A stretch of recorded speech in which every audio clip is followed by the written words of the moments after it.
So as you all know, air pollution is becoming a new challenge for Mumbai city. Last 3-4 years we have been seeing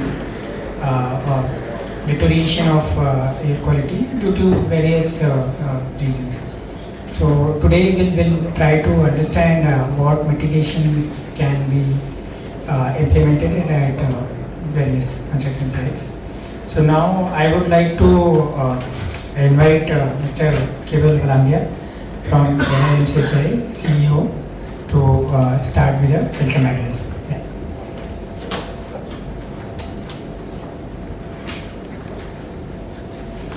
Right. Good morning, ladies and gentlemen. Lakshman जी ने शायद थोड़ा सा एक कुछ miss कर दिया. Why we are here today is because we have, I mean, I'm sure most of you must have attended these kind of workshops and conclaves and seminars about mitigating air pollution. But ask yourself and be honest with yourself and tell me how much have we implemented besides, isn't it? That's a question which might haunt all of us. And I'm sorry to start with that haunting question, but the point here is that air pollution has become the second largest cause of disease burden in India, which contributes to more than 1.7 million premature deaths annually. Construction and demolition waste, which all of us are a part of, contributes actively to the particulate matter PM10, PM2.5, and which especially is a cause of concern in the urban areas. So, with that pretext, with that information to all of us, I would say that it's my honor and it's my privilege to be here and standing in front of you for this crucial workshop on mitigating air pollution on construction sites, which is jointly organized by CREDA MCHI along with World Resource Institute India, WRI India, Maharashtra Pollution Control Board, and the Municipal Corporation of Greater Mumbai BMC. We are actually grateful to WRI, BMC and MPCB because they have this technical expertise and the global perspective and the implementing mechanism as government agencies and NGOs. MPCB for its progressive leadership. In fact, Dr. Saab was supposed to come, but he was immediately summoned by the Honorable Minister and he has to travel right now, so he had to skip this activity at a very last moment. However, we are expecting the MPCB representatives here very soon. Revati ji, thank you very much for representing BMC here along with your team.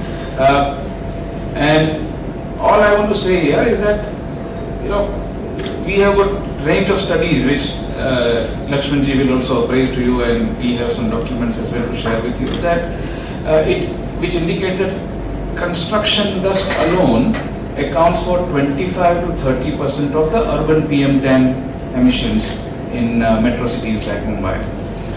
With over 13,000 active sites or construction sites in Mumbai and MMR, ranging from very small redevelopment projects to large infrastructure projects. The challenge is very real and visible here in Mumbai, isn't it? But then we are also, to be clear, and while I am speaking as a co-host along with MPCB and BMC, we have to be very clear that construction is a contributor for sure. We all agree to that. But that's not the sole culprit. What happens is that whenever the AQI levels go down, and we have been very vocal in saying this, and I'm saying this once again, Revati ma'am, please excuse me for saying that, is that whenever the AQI level goes down, the first hammer is being thrown upon the housing and the construction sector. So I was talking to Dr. Saab the other day, I think 6 months back, and he said that Keval, wherever the AQI level is going to go 200 plus, I'm going to stop everything. So I asked him respectfully, sir, what about 199? What are you doing then? What about 198? What are you doing then? So all I'm trying to say here is that yes, we as construction sector or housing sector, we are assemblers. We assemble products ultimately like a Lego piece, and then we ultimately make a structure which is being sold as housing or commercial or industry or warehouses or whatsoever it may be, SEZs. What happens is the very products which we are assembling together, they are something which are prone to create pollution as such. So we cannot escape from the liability saying that yes, because of our assembly lines, there are certain amount of pollutions which is being created. But then at the same time, we also have to understand that, especially for CREDA MCHI, which I represent 2,200 plus developers across MMR, I am very confident because we have been submitting these reports to MPCB and BMC as well. Ashwini Joshi madam is very much aware because we were submitting reports regularly to her, where I have got reports where majority of the developers were following the guidelines which the government is producing time to time, either an urban local body or from NGT, or from state level government machinery. Right from wheel washings to covering the debris to vehicle management tracking systems, to make sure that we have got mechanical machinery to make sure the movement of the material does not cause pollution, arresting of dust at site by the barrications and stuff like that. So we have been contributing from the government perspective, whatever was required we have been doing. But maybe that's not enough. I also have to accept and agree that today and declare that it's not enough. Maybe those conventional methods are not going to be helpful in reducing the air pollution into the MMR region and Mumbai city per se. But then what is to be done? And that's the question which I posed today in my welcome speech, where what is to be done is being told here, is being kind of practiced here. And in fact, we are partnering with WRI and we are giving them pilot sites of various developers. Rustamji has already agreed, Harish, correct?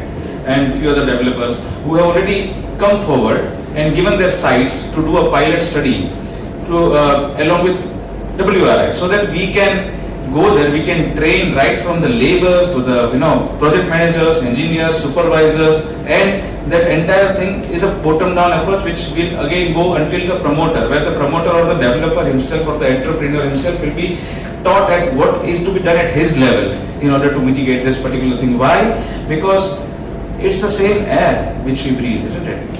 Us, our children, our neighbors, our relatives. So it is imperative that we all have to work towards improving the air quality and especially reducing the pollution of Mumbai and MMR. But let me conclude this with one statement that it cannot be a single-handed approach. If you put that pin on real estate and housing sector stating that if they do it, AQI badal jayega, that's not going to happen. It's going to be a long race. It's going to be a race of awareness. It's going to be a race of constant hammering of such workshops where we create this public awareness so that we try to reduce air pollution into our dear cities where we live in. With that, and thanking all of you participants to be a part of this, thanking BMC, thanking MPCB, and especially thanking WRI India, I welcome you all and I request Lakshmanji to start the workshop from here. Cheers. Thank you very much.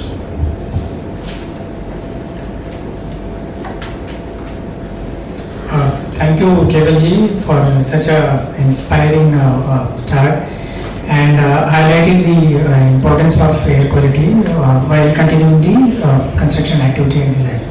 Now I would like to request Mr. Sri Kumar Kumaraswamy, Program Director, WRI India, for context setting and introduction part.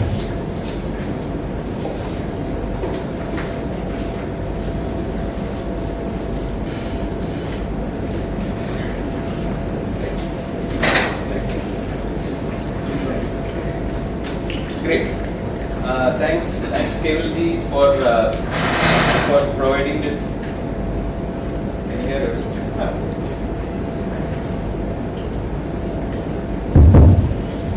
Thanks Kevalji for the introduction and also for the partnership. We are very happy to whenever we came to CREDA MCHI, we have always had a very welcoming discussions. It's been a pleasure. Thanks Revati ma'am from BMC to be co-hosting this. Thanks to MPCB, Dharni sir. Hope somebody from the representation will come. We would also request, I want to also welcome Sandeep Narang. Mr. Sandeep Narang is he himself was a construction contractor. He was a builder, very actively in Delhi NCR, and he's done a lot of work on clean construction and green construction techniques, and he is our expert for this discussion. He's been guiding us on many of things. Because of his practical experience on the ground, we are able to do many of these discussions. So, a little bit we'll talk about what we are trying to do, and a little bit to give a set of context. We are doing on behalf of India Alliance for Clean Construction. I will talk a little bit further what it means. Basically, it is a group we are creating along with partnership with many builders and CREDAI and many other organizations to discuss about how this clean construction should be taken forward. So that means we are talking about, as Mr. Keval said, there are these guidelines, rules, ये सब हैं, लेकिन जो हम लोग builders कर पा रहे हैं, certain rules कर पा रहे हैं, certain things नहीं कर पा रहे हैं, because of various reasons. There is practical problems in doing it, और कुछ support material नहीं है, technique नहीं है, और site में impractical है, practically नहीं कर सकता, ऐसा बहुत सारा problems है.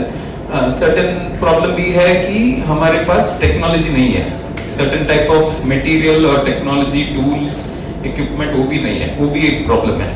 तो ये सब थोड़ा सा brainstorm करने का है. आप लोग सब लोग बहुत सारा काम कर रहे हैं, तो we also want to learn from you what are the real problems you are facing, so that how we can think about reimagining ये जो guidelines को कैसा more practical कैसा कर सकते हैं, कैसा बदलाव आ सकता है, right? So this is essentially not a one way discussion. आप लोगों से भी बहुत सारा सीखने के लिए देखना है, right? Next. तो ये he also spoke about PM 2.5 and PM 10. मतलब क्या है? PM 2.5 बहुत छोटा particle है, मतलब we cannot see. It is a 1/25th of a hair का diameter. हमारा बाल का diameter है, उसके 1/25th size है, इतना बहुत छोटा है. वो सीधा जाके हमारे सिस्टम में ब्लड में ऐड हो सकता है, can settle on our lungs and so on. I'll show a little bit further on this. Next. So ये ऐसा एक कंस्ट्रक्शन साइट चल रहा है, ऐसा हर एक्टिविटी से कुछ PM डस्ट निकल रहा है, PM 10 निकल रहा है, PM 2.5 निकल रहा है, बहुत बड़ा भी निकल रहा है, छोटा भी निकल रहा है. हम लोग देख पा रहे हैं वो एक है, बट नहीं देख पा रहे बहुत छोटा है, वो बहुत डेंजरस है. कैसा? नेक्स्ट. So PM 10 जो है बड़ा है, वो आइस को थोड़ा अफेक्ट करता है, अपर रेस्पिरेटरी ट्रैक को अफेक्ट करता है, लेकिन PM 2.5 जो है बहुत छोटा है, which causes lung cancer का one of the major reason है. लंग कैंसर और बहुत लोगों का ये अस्थमा और प्रॉब्लम्स है ना, ब्रीदिंग में थोड़ा अटक रहा है अंदर, तो उसका एक बड़ा रीजन है. ठीक है, नेक्स्ट. तो ये आप देख सकते हैं लेफ्ट के ऊपर है जो है हेल्दी लंग्स है. हेल्दी लंग्स ऐसा पिंक कलर में ऐसा दिखता है, उसमें ऐसा डिपॉजिट होने लगता है डस्ट पार्टिकल्स, उसके बाद ऐसा हो जाता है, ग्रे हो जाता है. तो this is almost equal to कैसा मोस्ट कोविड अफेक्टेड लोग का लंग्स कैसा था वैसा हो सकता है. तो this is one of the challenge. ये उसमें और एक इंपॉर्टेंट बात है कि construction dust is not the only source. ये सिर्फ कंस्ट्रक्शन से नहीं आ रहा है, बहुत सारा पुल सोर्सेज से आ रहा है, ट्रांसपोर्ट से आ रहा है, मतलब हाई टेम्परेचर कंबशन, जहां भी जल रहा है कुछ, उसमें few years or a decade to change, but it is very much required for not only for the health of workers, for us, and also for everyone. I will stop with this.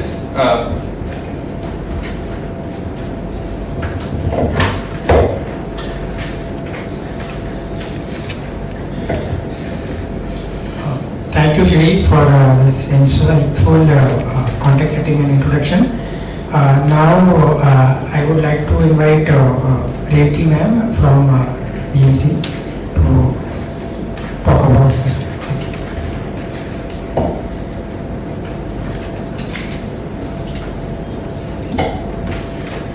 Good morning, everyone. I am speaking on behalf of our chief engineer.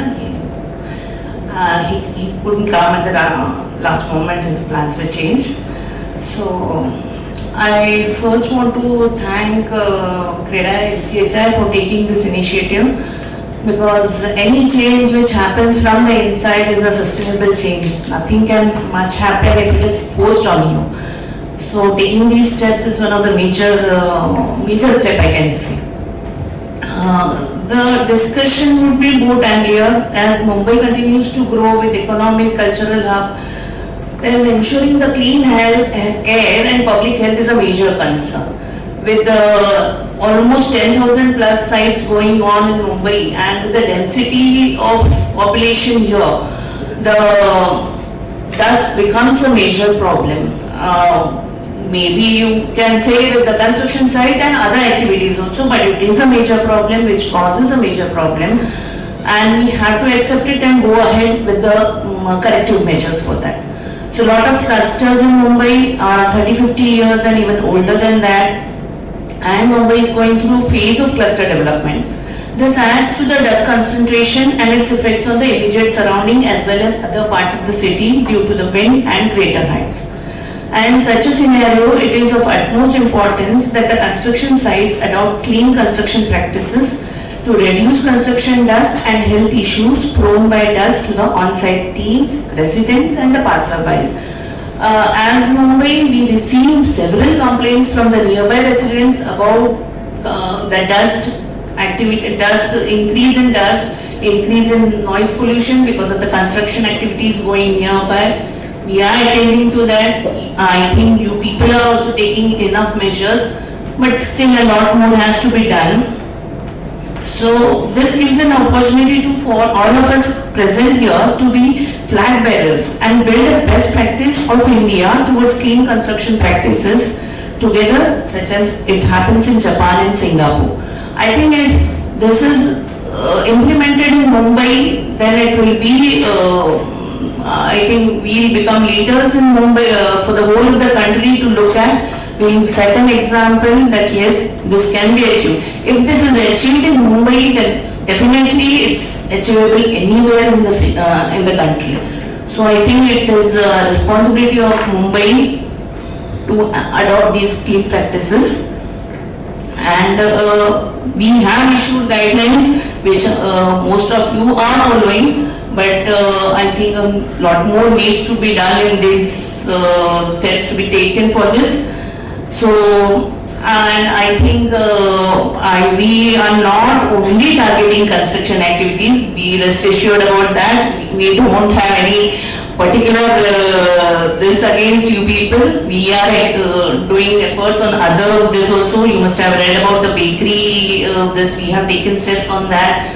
We are converting our crematoriums also for a cleaner fuel. So don't think that is only for the construction activities. You people are the economic backbone of our city. So just it's a few changes we need to do which will be helpful for all of us, because after all the air is the same we breathe. All of us breathe the same air. And since all of us are living here also, it is all good for all of us. After all, it is Amchi Mumbai which we should take care of. Yeah? Thank you.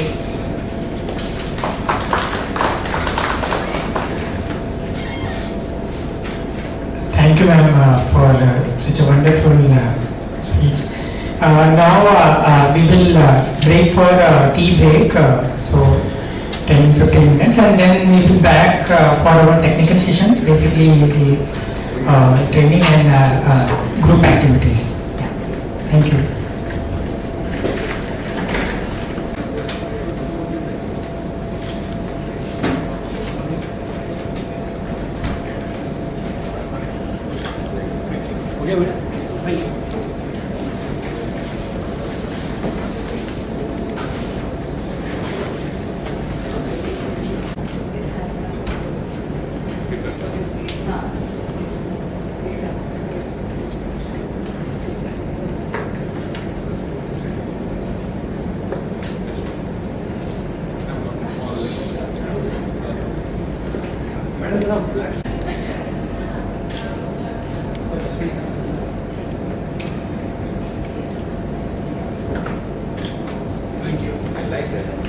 Good morning.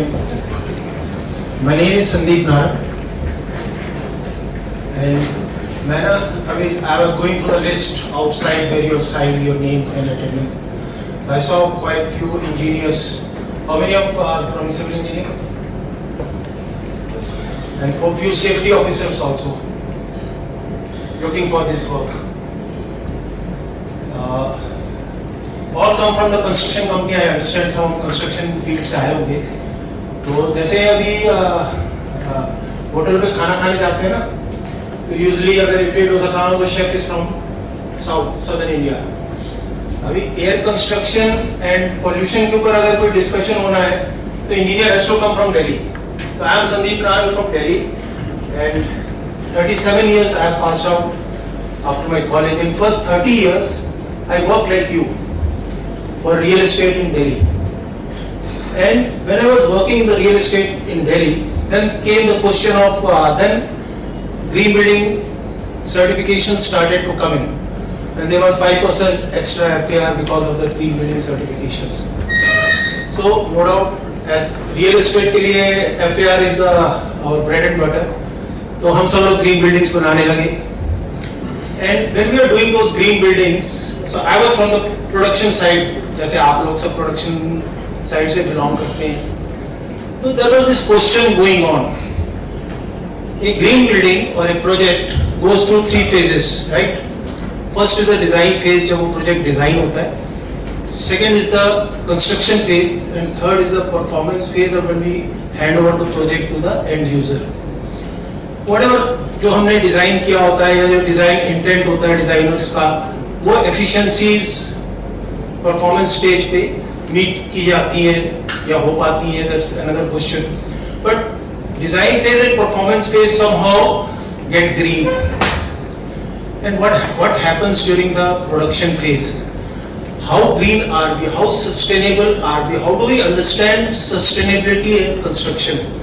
So that was the focal point of my career as I was growing up. And 7 or 8 years back, my work shifted from doing active construction to environmental side of construction. मैं आपको ये story इसलिए बता रहा हूँ कि trust me, I am one of you. I know each and every problem you people face. Getting that, जैसे अभी सर ने बताया कि हम ब्लॉक्स की तरह बिल्डिंग बना के एक एंड प्रोडक्ट लोगों को देते हैं.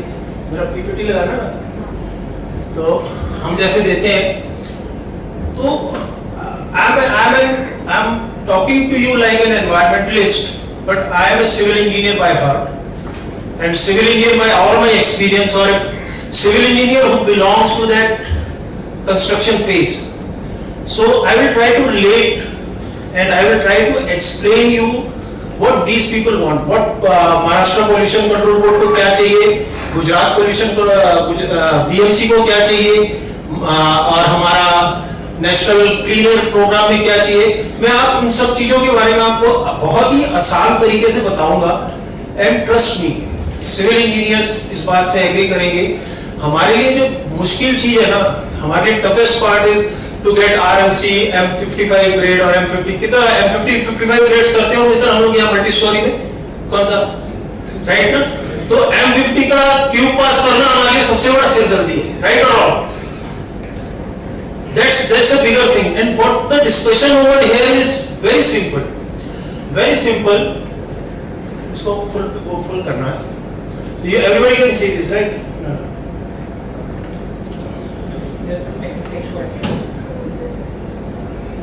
So we will go through these four parts presentation करेंगे हम.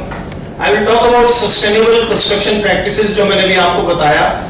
When we are constructing those building for the 4-5 years जो हमारा project चलता है, 3 years जो भी उसका project span होता है, and I will give you a relatable guideline जो BMC क्या कह रहा है और महाराष्ट्र Pollution Control Board क्या कह रहा है, ये आप सब लोग जानते होंगे.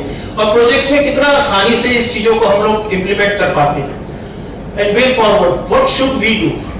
Like ma'am talked about आमची Mumbai and we are part of this. हमारा शहर है और यहाँ पे हमारे बच्चे रहते हैं, right? Our kids go to the school.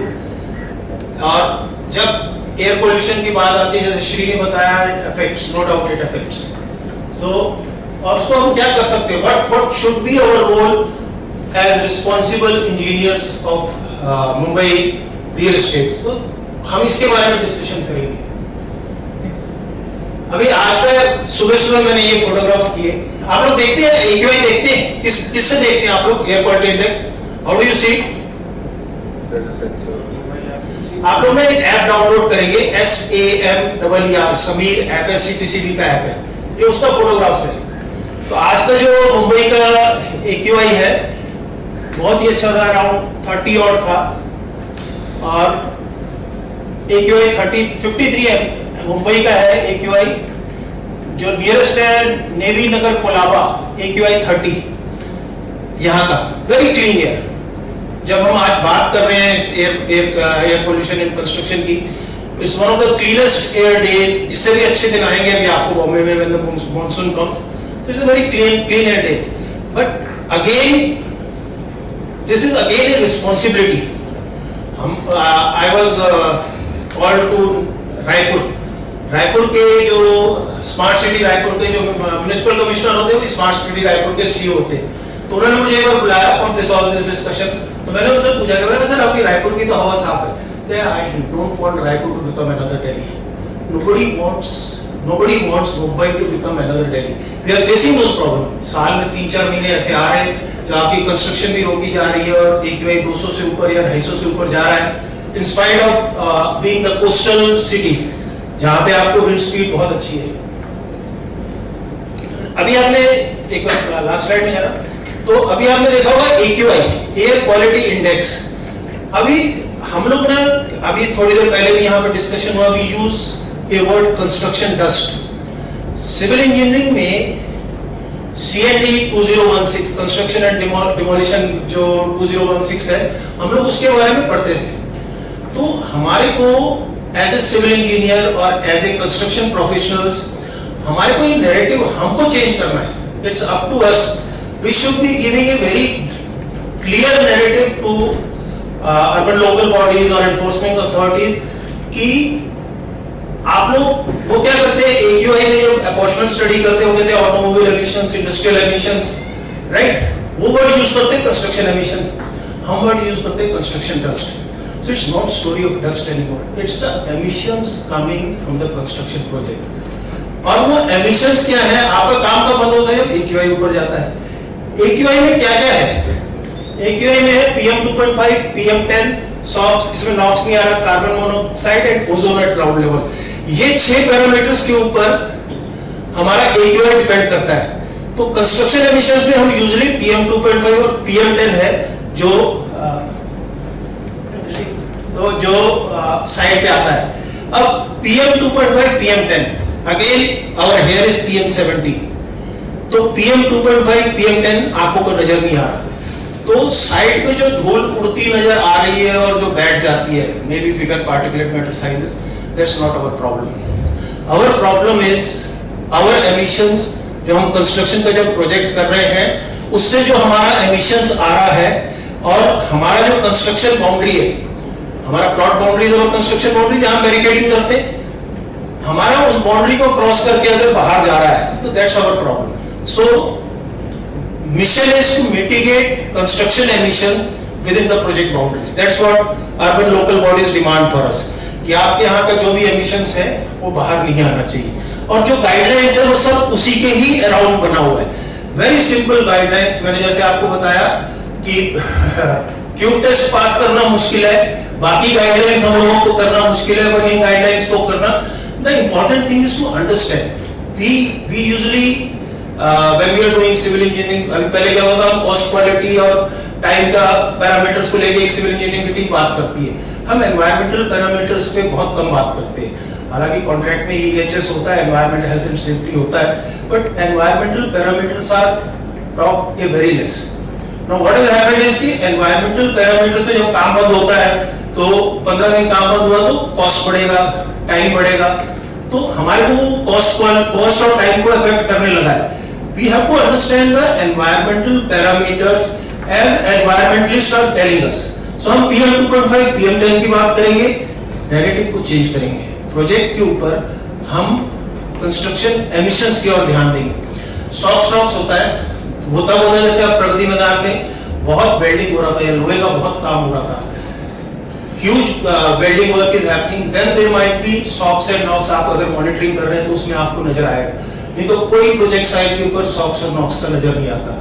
It's only about PM 2.5 and PM 10 and मैं बार बार ये बोल रहा हूँ कि आप लोग ये याद रखना कि जो PM 2.5 PM 10 है आपको को नजर नहीं आ रहा आपकी साइड पर।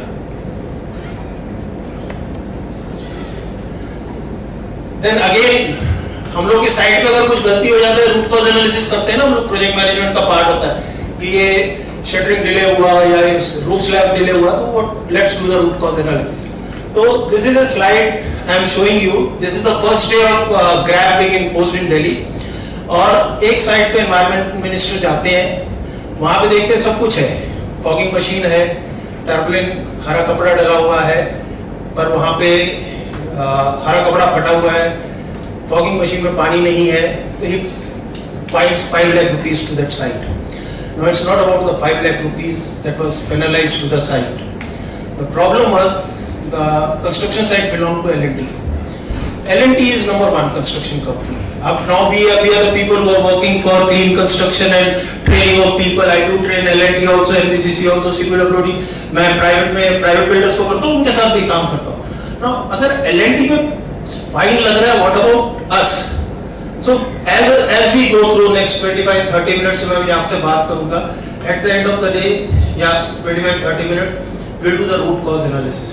So, यहाँ पे क्वेश्चन आंसर सेशन नहीं है, पर आप लोगों का जो भी सवाल होगा, लंच के टाइम पे मैं यही हूँ, आप लोगों से एक एक करके हम उन बातों को पूरा कंक्लूसिव मैं आप लोगों को जवाब दूंगा। मैंने आपको बताया कि प्रॉब्लम यही है, हमारा प्रॉब्लम ये है कि हमने कंस्ट्रक्शन के समय डिजाइन पार्ट ग्रीन हुआ, आर्किटेक्ट्स का ट्रेनिंग हुआ, उनको ग्रीन बिल्डिंग के बारे में ट्रेन किया गया, फैसिलिटी मैनेजमेंट टीम उनको जो डिजाइन मिला ना, they have got an efficient building जहां पे वाटर एफिशिएंसी के प्रेस टैप्स लगे हुए, तो उनका वाटर एफिशिएंसी आएगा। 3 लीटर 6 लीटर का WC लगा हुआ, वो 30% अगर एफिशिएंसी वाटर पे डिजाइन है तो वो करेगा, वो 135 नहीं 100 पे परफॉर्म करेगा। डिजाइन ग्रीन है, ऑपरेशन ग्रीन है। हमारे कंस्ट्रक्शन पे हम लोगों ने क्वेश्चन मार्क लगा के रखा हुआ था। नेशनल बिल्डिंग कोड अभी नया आने वाला है।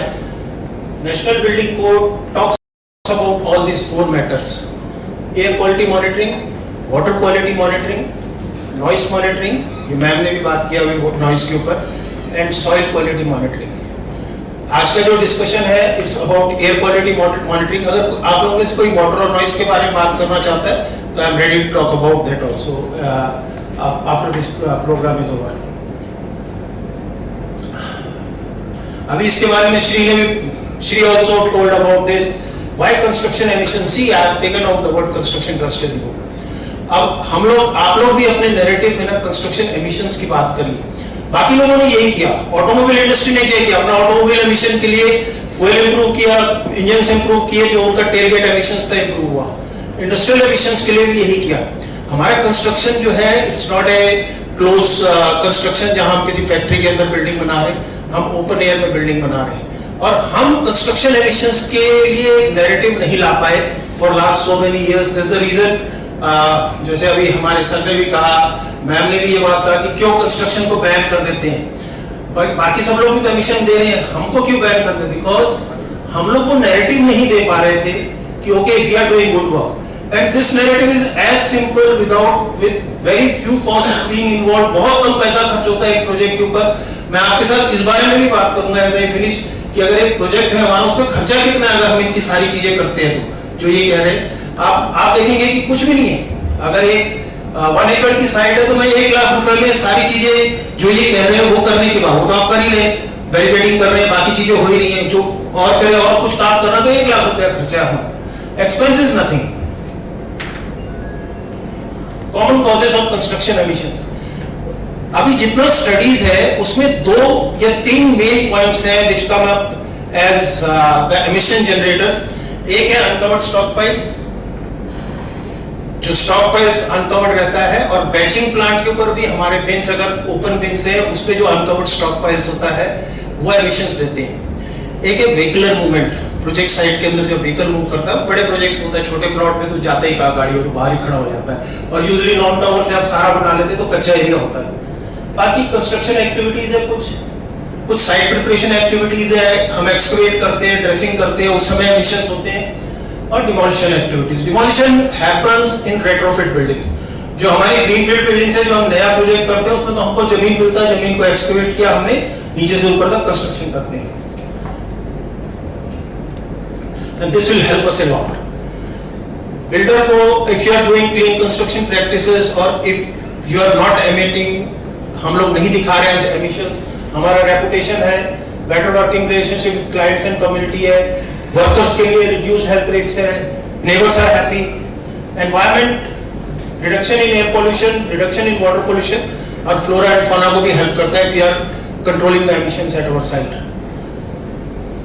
So I will just tell you about I have been part of Surat Clean Air program with WRI since 2019. हमने क्लीन कंस्ट्रक्शन पायलट वहां पे किया था, जिसके रिजल्ट्स जो आए थे, प्लीज, तो रिजल्ट जो आए थे, दिस वाज होल स्टडी। उसमें क्या किया कि जो सांगनी ग्रुप का एक प्रोजेक्ट था, उसमें हमने अपविंड और डाउनविंड 2 मॉनिटर लगाए थे। वो रिसर्च मॉनिटर्स थे, they were not low cost sensors, और नो कंस्ट्रक्शन एक्टिविटी में अपविंड 91 एवरेज है सही, डाउनविंड 97। जब आप वहां पे कंस्ट्रक्शन के लिए थोड़ा बहुत छेड़ेंगे तो थोड़ा बहुत रहेगा।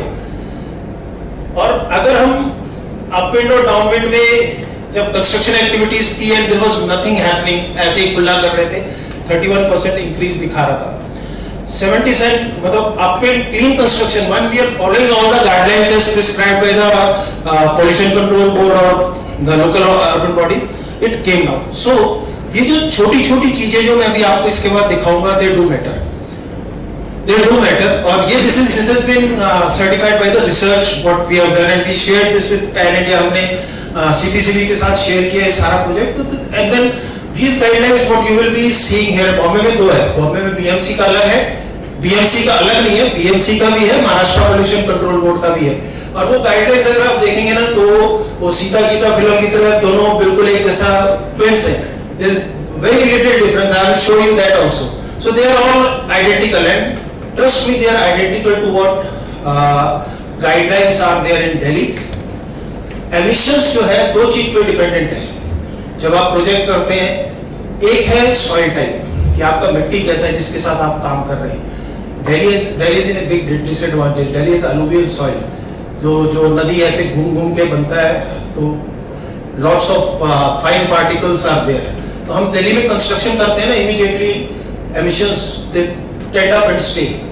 Second is the climate type। Delhi का AQI 250 है, पर आपका 50 है, because you have better climate, you have wind blowing and rains happening, moisture content दबा देता है। Emissions के लिए सारा खेल क्या होता है कि आप उसका moisture content बढ़ाओ, अगर uncovered stockpiles है, या misting करो। तो मतलब इस as basic engineering as it can be।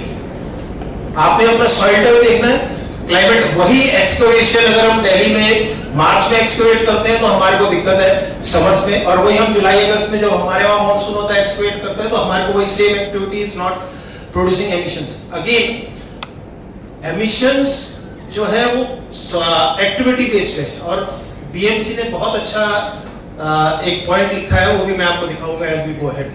So we came up with this handbook, as Shri also told you, Handbook of Clean Construction Practices in Surat। That was the first handbook on clean construction per se, air quality, not only in India, whole of Southeast Asia। After that, few handbooks or few guidelines came up, and that created this framework for the guidelines also for ULBs। Then we made it even simpler। जो अभी आपके पास एक छोटी book है, the even condensed version, तो हमने Hindi, English and local language में, so that everyone understands it। So this is again, this was circulated through all the Aakash program at Indore, Pune and Gorakhpur। Wherever we go, we keep on sharing all this। Manual में वही है जो pollution control board की guidelines में है, about increasing the moisture content, personal protective equipment, covering of green cloth, not putting material on the road. तो ये manual में आपको पिक्टोरियल फॉर्म में दिखाया हुआ है। Wheel washes, cleaning, wet grinding, finishing में आइसोलेट एरियाज, ये this is all what's written. When we come over again this things will crop up. Now अभी हमने करना क्या है, what do we do, how do we tackle construction emissions, this is the biggest question. आप लोग बोलेंगे अभी हम सब कर रहे हैं तो हमारा मतलब हु इज आवर फ्रेंड्स, तो we are 3 friends. First friend is technology, basic technology. अभी आपको साइड पे जो लो हैंगिंग फ्रूट्स है पहले हम उनको पकड़ने की कोशिश कर रहे हैं. 15-20 काम होना है. साइड पे भी यही करते हैं ना, क्वेश्चन पेपर में भी ये करते थे. 20 सवाल आता था, बोले जो 15 आसान है पहले उनको लिखो. तो लो हैंगिंग फ्रूट्स तो हम लोगों को पकड़ना है. Innovative ideas of projecting. Nobody, I can't come from Delhi and tell you about कि आप लोग का ये प्रॉब्लम है इस दिन आप करो. आप अपनी projecting when you are doing a project, innovative होके मटेरियल कहाँ अनलोड होना है, मटेरियल को कैसे स्टैक करना है, आपके पास साइट का अपना कंस्ट्रेंट्स है, कहाँ पे क्या चीज रखना है. Innovative ideas of construction team और project team is the key. And third is training and capacity building, जो अभी हम आप लोगों के साथ कर रहे हैं. And you have to take this training and capacity building to your projects because it's a very few people we are talking over here. तो सर जैसे आप रुस्तम ग्रुप से ना, हाँ, तो आपका एक प्रोजेक्ट है, आप अपने एक प्रोजेक्ट पे पायलट करें और दूसरा is attending from you and try to spread that to rest of your projects. We do it in Delhi. Delhi में हम ऐसे ही करते हैं. दिल्ली में I do it for Signature Global का 26 प्रोजेक्ट्स चलता है. तो हम एक प्रोजेक्ट पे उनके साथ पायलट करते हैं, एक प्रोजेक्ट पे उनको दिखाते हैं. They replicate it to their projects, which is very fine. I do for MLDL and many more companies also. तो एक प्रोजेक्ट, 2 प्रोजेक्ट पे we show them how to do it at the project, and they replicate it. Scaling up can happen only through pilots, training and capacity building. अभी outdoor air quality sensor, ये लोग कहते हैं लगाए आपको, यहाँ पे भी कंपल्सरी है, दिल्ली में भी कंपल्सरी है, but that has to be compulsory for us. In spite of they telling us, the day you put air quality monitors, low cost sensors allow कर रहे हैं, ठीक है ना सर. आप जब तक air quality monitors नहीं लगाएंगे अपने प्रोजेक्ट पे, तब तक आपको पता ही नहीं लगेगा कि आपके यहाँ से emissions है या नहीं है. तो अभी कितने के प्रोजेक्ट्स पे सबके लगे होंगे ना, ये आपको डाटा देखते हैं ना, उसका देखते हैं. तो जब ये एयर क्वालिटी मॉनिटर्स हमने अपने प्रोजेक्ट पे लगाया और उसका हमने डाटा देखा, that fear was gone. We knew as project proponents that okay, we are not emanating construction emissions 24/7. Construction happens 24/7. Construction रुकता नहीं है. Projects के ऊपर 24 घंटे काम चलता है. साल में 365 दिन नहीं तो 350 दिन काम चलता है. होली, दिवाली, 15 अगस्त, 26 जनवरी, कुछ गिना चुना छुट्टी होता है. और कोई इंपॉर्टेंट एक्टिविटी है तो उन दिनों में भी हम लोग दिन रात करके करते हैं. Remember, emissions are byproduct of a construction process. Construction process is happening 365 days a year, 24/7. Even when it's a good year day in Mumbai, वो वहाँ पे जो आप काम कर रहे हैं तो कुछ emissions हो रहा होगा. वो emissions है या नहीं है कौन बताएगा हमारे को? हमारे air quality monitors. So National Building Code says you have to put a air quality monitor at upwind direction, एक downwind direction. It's very beautiful in Mumbai. Mumbai wind either is east, west to east, समंदर से land की ओर आती है. और आप air का अपने यहाँ पे देख सकते हैं अपने प्रोजेक्ट के ऊपर. आपका प्रोजेक्ट कितना बड़ा है, आप 2 मॉनिटर लगाइए. अगर छोटा प्रोजेक्ट है 1 लगाइए.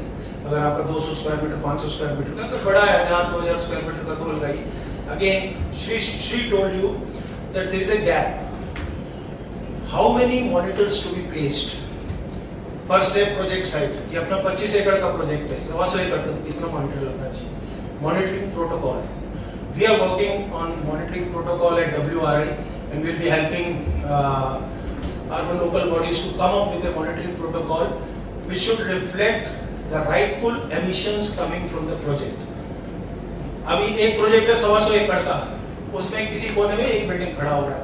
हम बोले 125 एकड़ में एज पर एकरेज 100 मॉनिटर लगना चाहिए और उसमें बिल्डिंग तो एक खड़ा हो रहा है. और एक है 1 एकड़ का प्रोजेक्ट है, उसमें बिल्डिंग कवर FAR बना रहे हैं हम लोग 70,000 स्क्वायर फुट. तो coming up with all this needs of the project and understanding construction emissions. तो आप लोग अपने प्रोजेक्ट के बारे में कोई मुझसे बात करना चाहेंगे? I am ready to talk after this program is over. Air quality sensors. अब एयर क्वालिटी सेंसर लगाना कहाँ पे है? तो हम कई प्रोजेक्ट्स पे जाते हैं ना, लोग इधर उधर लगा लेते हैं. सी एयर क्वालिटी मॉनिटरिंग जो हम कर रहे हैं, क्यों करते हैं air quality monitoring? Why this AQI came up? AQI is interface with the human health. अभी बेसमेंट में हम लोग CO2 मॉनिटर्स लगाते हैं ना, कितनी हाइट पे लगाते हैं? ब्रीदेबल हाइट पे, जो BMS को स्टार्ट करता है, ट्रिगर करता है वेंटिलेशन को इन केस ऑफ स्मोक. ऐसे ही आपको एयर क्वालिटी मॉनिटर्स जो है अपने प्रोजेक्ट पे ब्रीदेबल हाइट, हम 6 फीट पे नहीं लगा सकते क्योंकि लेबर हाथ लगाएगा, तो 8 फुट पे पोल के साथ आपको ओपन एक्सेस में लगाना है, जहां पर आपका हवा आ जा रहा है. इसको कहीं छुपा छुपो के नहीं लगाना, अदरवाइज आप यहाँ पे आएगा ही मॉनिटर में, आपको एमिशंस नजर ही नहीं आएगा. बाहर PM 2.5 70 होगा, आपके यहाँ पे 7 होगा. ये एयर शेड है. जैसे श्री ने बताया कि ये प्रोजेक्ट है, प्रोजेक्ट की बाउंड्रीज है, तो जो बाहर का एयर क्वालिटी इंडेक्स है वही अंदर का रहेगा. अगर आपका रोड के किनारे साइट है और रोड के ऊपर व्हीकलर एमिशंस बहुत है, वो आपके प्रोजेक्ट में भी दिखाएगा.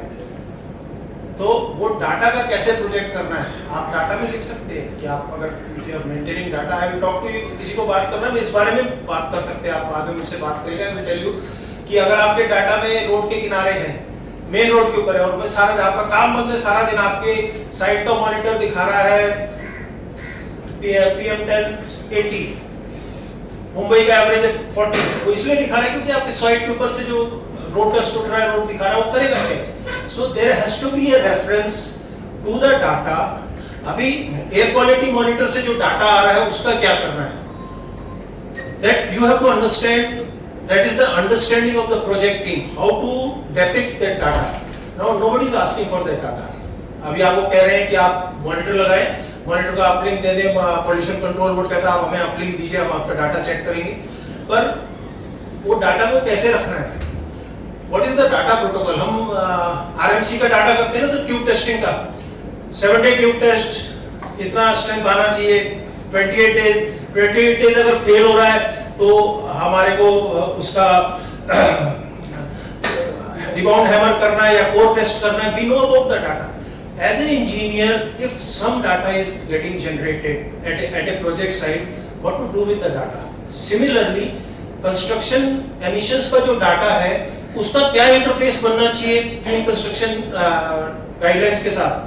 We are working, WRI will be coming up very soon on the platform of Indian Alliance for Clean Construction on monitoring protocol and data protocol. We'll be sharing it with you as time goes by in the next. तो आपने air quality monitor जो है ऐसे open area में लगाने हैं. This is one of the way, and put it at 8 feet 9 feet. आपको air quality monitors जो है 75% अप टाइम होना चाहिए. अगर आप मॉनिटर लगाए और बोले अभी मैंने ऑन किया, डाटा लिया और फिर बंद कर दिया, that's not the right monitoring. Any monitoring is set to be valid when it's at least on for 18 to 19 hours, 75% of the time every day. तो जो आपके प्रोजेक्ट साइट पे जहाँ पे पावर रहती है उससे आपको इसको कनेक्ट करना पड़ेगा अगर ये बैटरी ऑपरेटेड नहीं है. Concrete batching plants, this is one of the issues. अगर आपका प्रोजेक्ट है बड़ा और बैचिंग प्लांट अंदर है, put a air quality monitor at batching plant की जिधर बिन्स की तरफ है. You will start understanding what is the problem, and जैसे मैंने बताया कि उसका मिटिगेशन कैसे करना वो भी आप लोग को पता लगेगा. जब तक हम मॉनिटरिंग नहीं करेंगे, वो आंखों से देख के PM 2.5 PM 10 नजर नहीं आ रहा है. Now this is BMC guidelines 27. I will run through quick, इसको recap करेंगे. And this is Maharashtra state pollution control board, इसका है, इसका मैंने एक पेज मिस कर दिया, मेरे ख्याल 29 गाइडलाइंस है इसका भी, and they are all similar. तो see, Maharashtra pollution control board direction number 1 and 2 is barricading of site and creating barriers, वो दोनों में वही लिखता है. BMC गाइडलाइंस में 1 और 2 वही लिखता है. 14 and 15 में वो लिखते हैं कि मेट्रो प्रोजेक्ट्स के लिए, क्योंकि बॉम्बे में मेट्रो प्रोजेक्ट चल रहा है, तो उनके लिए भी वो लिखते हैं कि अगर कोई उनका मेट्रो का कोई बिल्डिंग है तो उसका 25 फीट होना है और all metro projects above ground को कवर से कवर करना है. तो ये BMC के गाइडलाइंस में भी सिमिलर डायरेक्टिव्स है. Again, MTCB direction 3 and 4 building to be covered by. Why I am telling you this? क्योंकि आपको दोनों का बात मान के चलना है. You can't say कि हम आप दिल्ली मुंबई में भी हो, महाराष्ट्र में भी हो, तो आपके लिए दोनों गाइडलाइंस आपको फॉलो करना है, राइट मैम? आपको दोनों गाइडलाइंस फॉलो करना है, but they are all similar. तो कहीं मन में आता है कि हमको दोनों क्यों करना है? तो it's nothing new. Direction number 3, 4, इनका भी 3 और 4 दोनों चीज बिल्कुल वही है। 5 और 6 water fogging during demolition, loading unloading. अब ये सब चीजें अपने प्रोजेक्ट्स पे होता है, राइट? फॉगिंग मशीन कंपलसरी आप लोगों ने खरीद के रखा है। अभी तक ये गाइडलाइंस को पूरा करने के लिए अभी कोई खर्चा नहीं किया हम लोगों ने, कोई एक्सपेंस तो नहीं किया ना। अभी कहाँ एक्सपेंस आएगा वो भी हम बात करेंगे। Covering vehicles, carrying material, what we did, हम लोग दिल्ली में क्या किए कि हमने दिल्ली में क्या करते हैं या एनसीआर में, बिकॉज वहाँ पे स्ट्रिंजेंट है, तो वी कीप डाटा। जैसे एक प्रोजेक्ट पे 50 गाड़ी आता है डेली, तो एटलीस्ट हम 10-20 गाड़ी का फोटो खींच के एक रजिस्टर में रखते हैं, so that when people come to us we show them कि सर ये हमारे यहाँ गाड़ी आता है, ये कवर्ड आता है। We don't click photographs of all the vehicles, but we do sampling. जो हमारे यहाँ गाड़ी आ रहा है, डाटा रखना चाहिए। अगर आपके यहाँ अर्बन लोकल बॉडी से कोई भी आता है, बोले आप ये गाइडलाइंस फॉलो करते हो, keep the data, keep photographs रखिए, सॉफ्ट। अभी उसका कोई गाइडलाइंस नहीं है कि आपको डाटा कैसे रखना है, but once you have all those photographs और जो इनकी गाइडलाइंस है, इनका अगर आप अपना एविडेंस रखेंगे, it gives you strength, it gives the project team strength that we are doing the right work and we are on the right side. ये बीएमसी का डायरेक्शन है, ये दिल्ली या एनसीआर में भी होता है। महाराष्ट्र पोल्यूशन कंट्रोल बोर्ड इसके लिए नहीं बोलता है, टू इंस्टॉल सीसीटीवी कैमरास 24/7 के लिए, ये एक गाइडलाइन है, CPZ कैमरास कहते हैं। Air quality monitors at site, now BMC has put, उनके डायरेक्शन में ये लिखा है, all construction sites to deploy sensor based air quality monitors and act based on data exceeding limits. तो आप इन्होंने डाटा का इंटरफेस की बात की है वहां पे आपसे, हमें मॉनिटर रखना है। अब वो डाटा को कैसे रखना है, अभी ये थोड़ा सा गैप है कि वो डाटा को कैसे रखना है, डाटा का कोई स्टैंडर्ड फॉर्मेट होना चाहिए या नहीं होना चाहिए। अगर आप लोग में से कोई इंटरेस्टेड हो, after this meeting I can tell you और I can guide you about कि आपका प्रोजेक्ट कैसा अंडरस्टैंड करके आप इस तरह से डाटा रखिए, I can tell you about that also. उनका डायरेक्शन नंबर 9, इनका डायरेक्शन है construction to ensure cutting, drilling, grinding at site happens in closed area.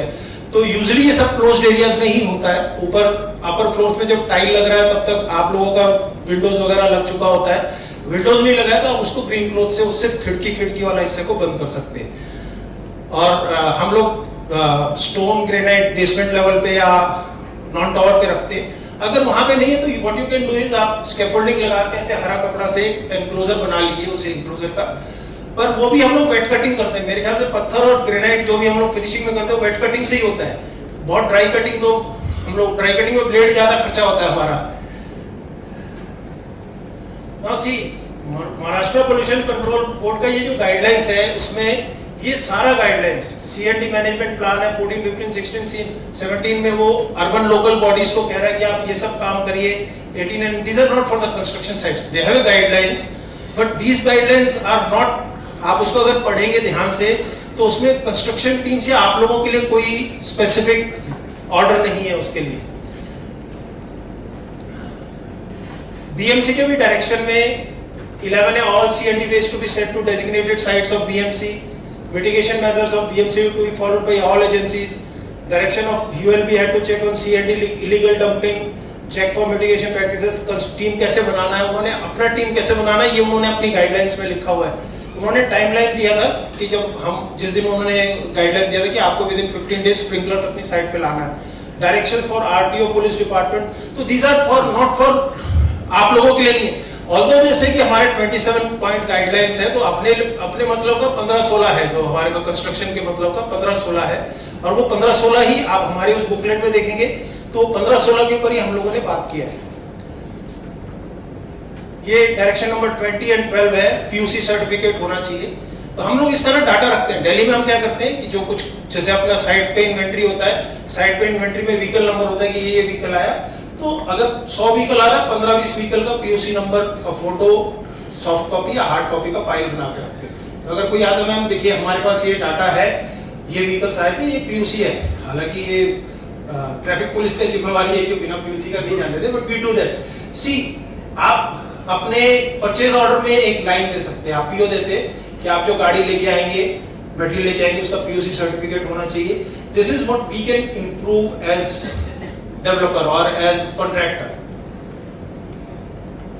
PP kit होना चाहिए, मास्क पहनना जरूरी है, ठीक है ना। और लेबर को मास्क पहना सकते, जब कोविड हुआ था किसी का लेबर ने मास्क पहना था? क्यों नहीं पहनती लेबर मास्क? क्यों नहीं जमता सर? पता नहीं, they give various reasons. गर्मी होता है, सांस लेने को नहीं होता है, different various reasons. Anybody? कोई बताना चाहेगा कि लेबर मास्क क्यों नहीं पहनती? Sir, I want to make a point here. Earlier, some few years back, I never saw any safety protocols in any construction site. Maybe few were following, but now recently when I visited some construction site, I am seeing quite proper safety protocols are being followed there. So if that change has come, then this also is possible. Yes sir. It's Ma'am, actually what happened is कि over the years, तो if we talk about construction, जब हम construction की बात करते हैं, over the years construction का budget जो है ना बढ़ा है, as India has developed. तो I have been part of this. तो हमारे कंस्ट्रक्शन का जो प्रोग्राम होता है, अगर 1000 करोड़ का बजट होता है मान लीजिए, तो पहले 1000 करोड़ में EHS, environment health and safety के लिए बजट्स नेग्लिजिबल होते थे, डेवलपर के पास भी, कॉन्ट्रैक्टर्स के पास भी, it all comes with the money. Now, over past few years, as safety practices have grown, as environmental practices have grown, so the budgets have come. It's all with the money the developer or a contractor can spend. तो अगर budget होगा तो no contractor, हम लोग जितने लोग यहाँ पे साइट पे काम करेंगे, अगर हमारी साइट पे किसी लेबर को चोट लगता है ना, द डे यानी किसी का सिर फूट जाता है या कुछ हो जाता है, एक तो आधा दिन काम खत्म होता है, और सबसे ज्यादा दुखी सेफ्टी ऑफिसर या इंजीनियर्स होते हैं, यार मेरी साइट पे चोट लगा। फर्टिलिटीज भी होती है, construction comes with fatalities also, पर वो those are the very sad days. So we do utmost care कि सब नहीं होना चाहिए, बट सेफ्टी कंसर्न जो आपने बताया, these are growing. I will come to that. There is a point covered in that. But again, I will again come down कि mask क्यों नहीं पहनती लेबर? बताएगा कोई? आप बोल रहे थे कुछ? उनको ना तंबाकू खाना होता है, सारी लेबर. अरे मैं अपनी पूरी लाइफ कोशिश कर करके थक गया कि लेबर, अगर मुझे कोई एक विश मिल जाए ना, कि if someone gives me one wish, भगवान आके बोले कि तेरे को ये विश है तो तेरा पूरा हो जाएगा. I wish कि लेबर तंबाकू खाना छोड़. बहुत मुश्किल से गरीब आदमी पैसा कमाता है, उसमें से फिर वो तंबाकू खाता है. और अगर आप अपने बड़े प्रोजेक्ट्स वाले हैं, आई डिड बिग प्रोजेक्ट्स पे मैं काम कराता था दिल्ली में, 17 टावर 20 टावर कराता था, 1500 लेबर होती थी. हम जब उनका हेल्थ रिकॉर्ड्स देखते थे ना, तो दो चीज सबसे ज्यादा प्रोमिनेंट था. One was oral cancer, the second was hygiene related, digestion को जो प्रॉब्लम होता था, पेट खराब रहता था क्योंकि हाइजीन नहीं होता था लेबर में.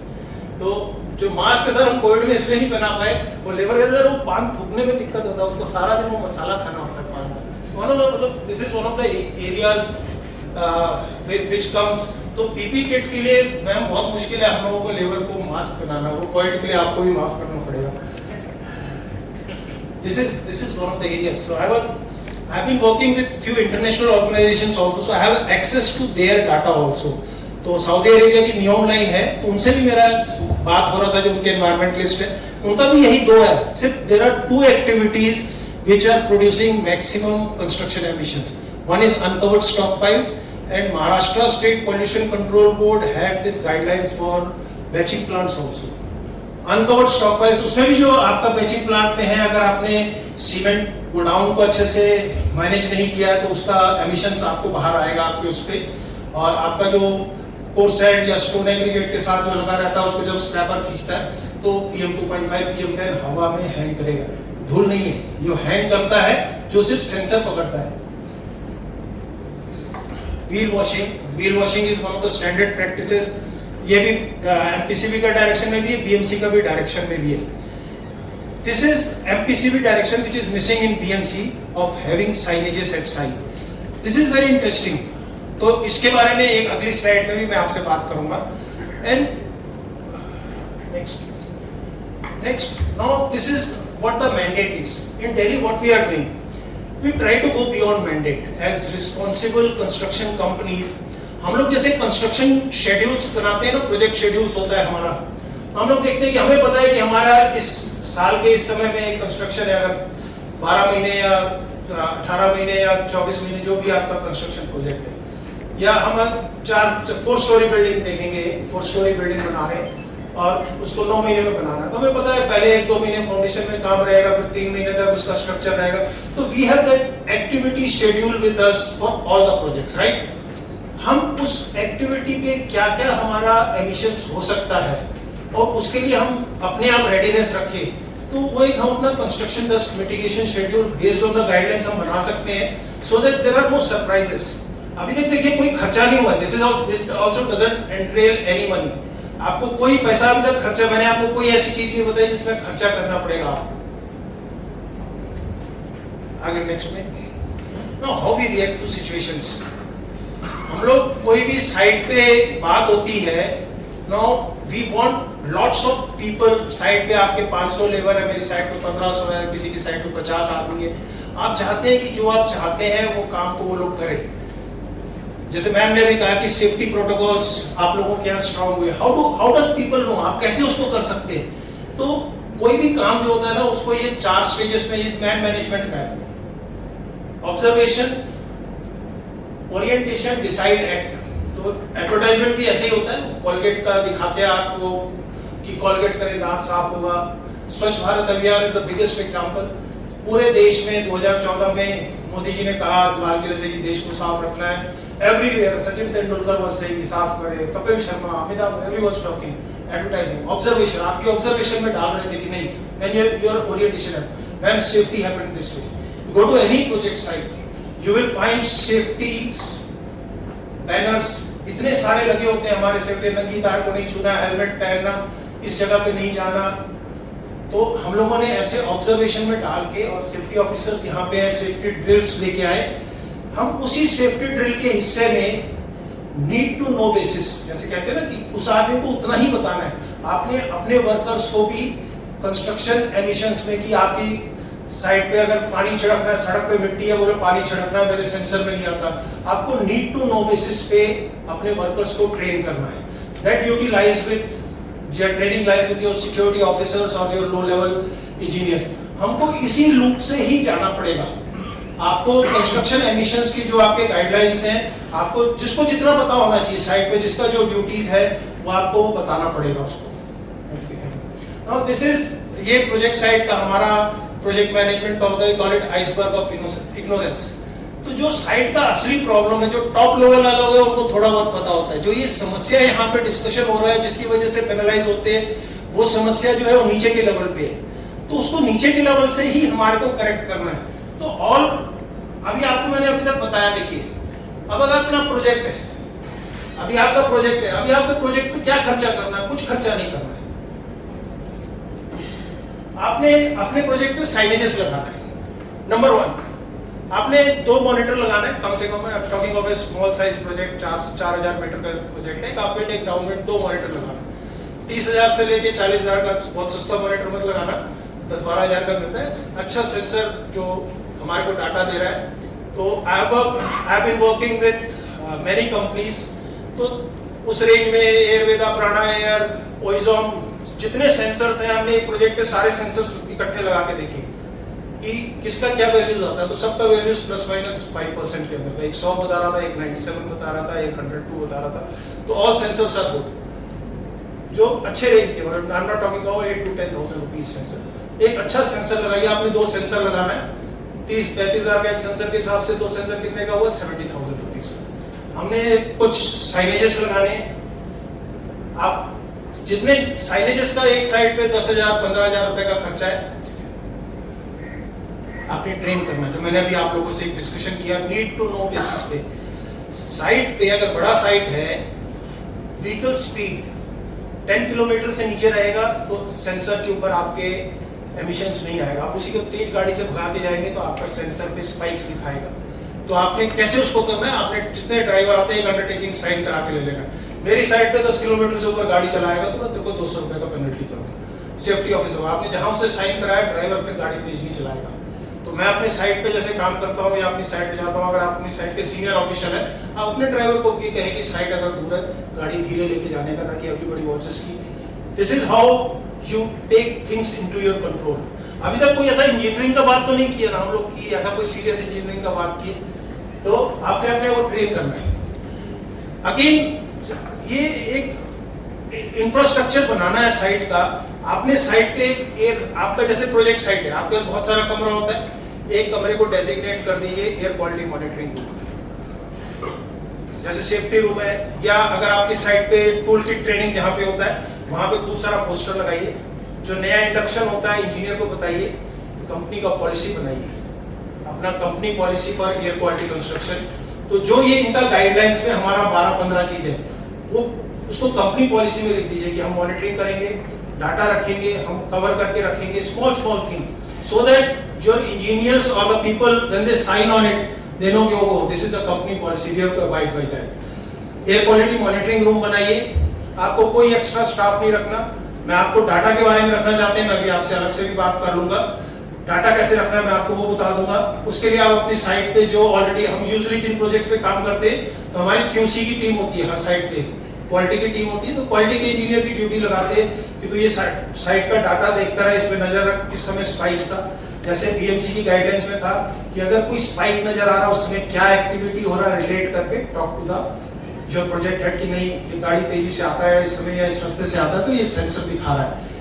आपका अगर एक्सटर्नल किसी वजह से आपकी साइट ऐसी जगह पे जहाँ बाहर कच्चा रोड है और आपके वहां का सेंसर में स्पाइक्स आ रहा है, आप उसको डॉक्यूमेंट करिए, रिकॉर्ड करिए कि भाई मेरे बाहर का कच्चा रोड है, उसके ऊपर वाटर स्प्रिंकलिंग आपका ड्यूटी नहीं है, पानी वहां पे गाड़ी तेजी से चलता है तो वो आ रहा है, उसका स्पाइक्स आपके आ रहा है।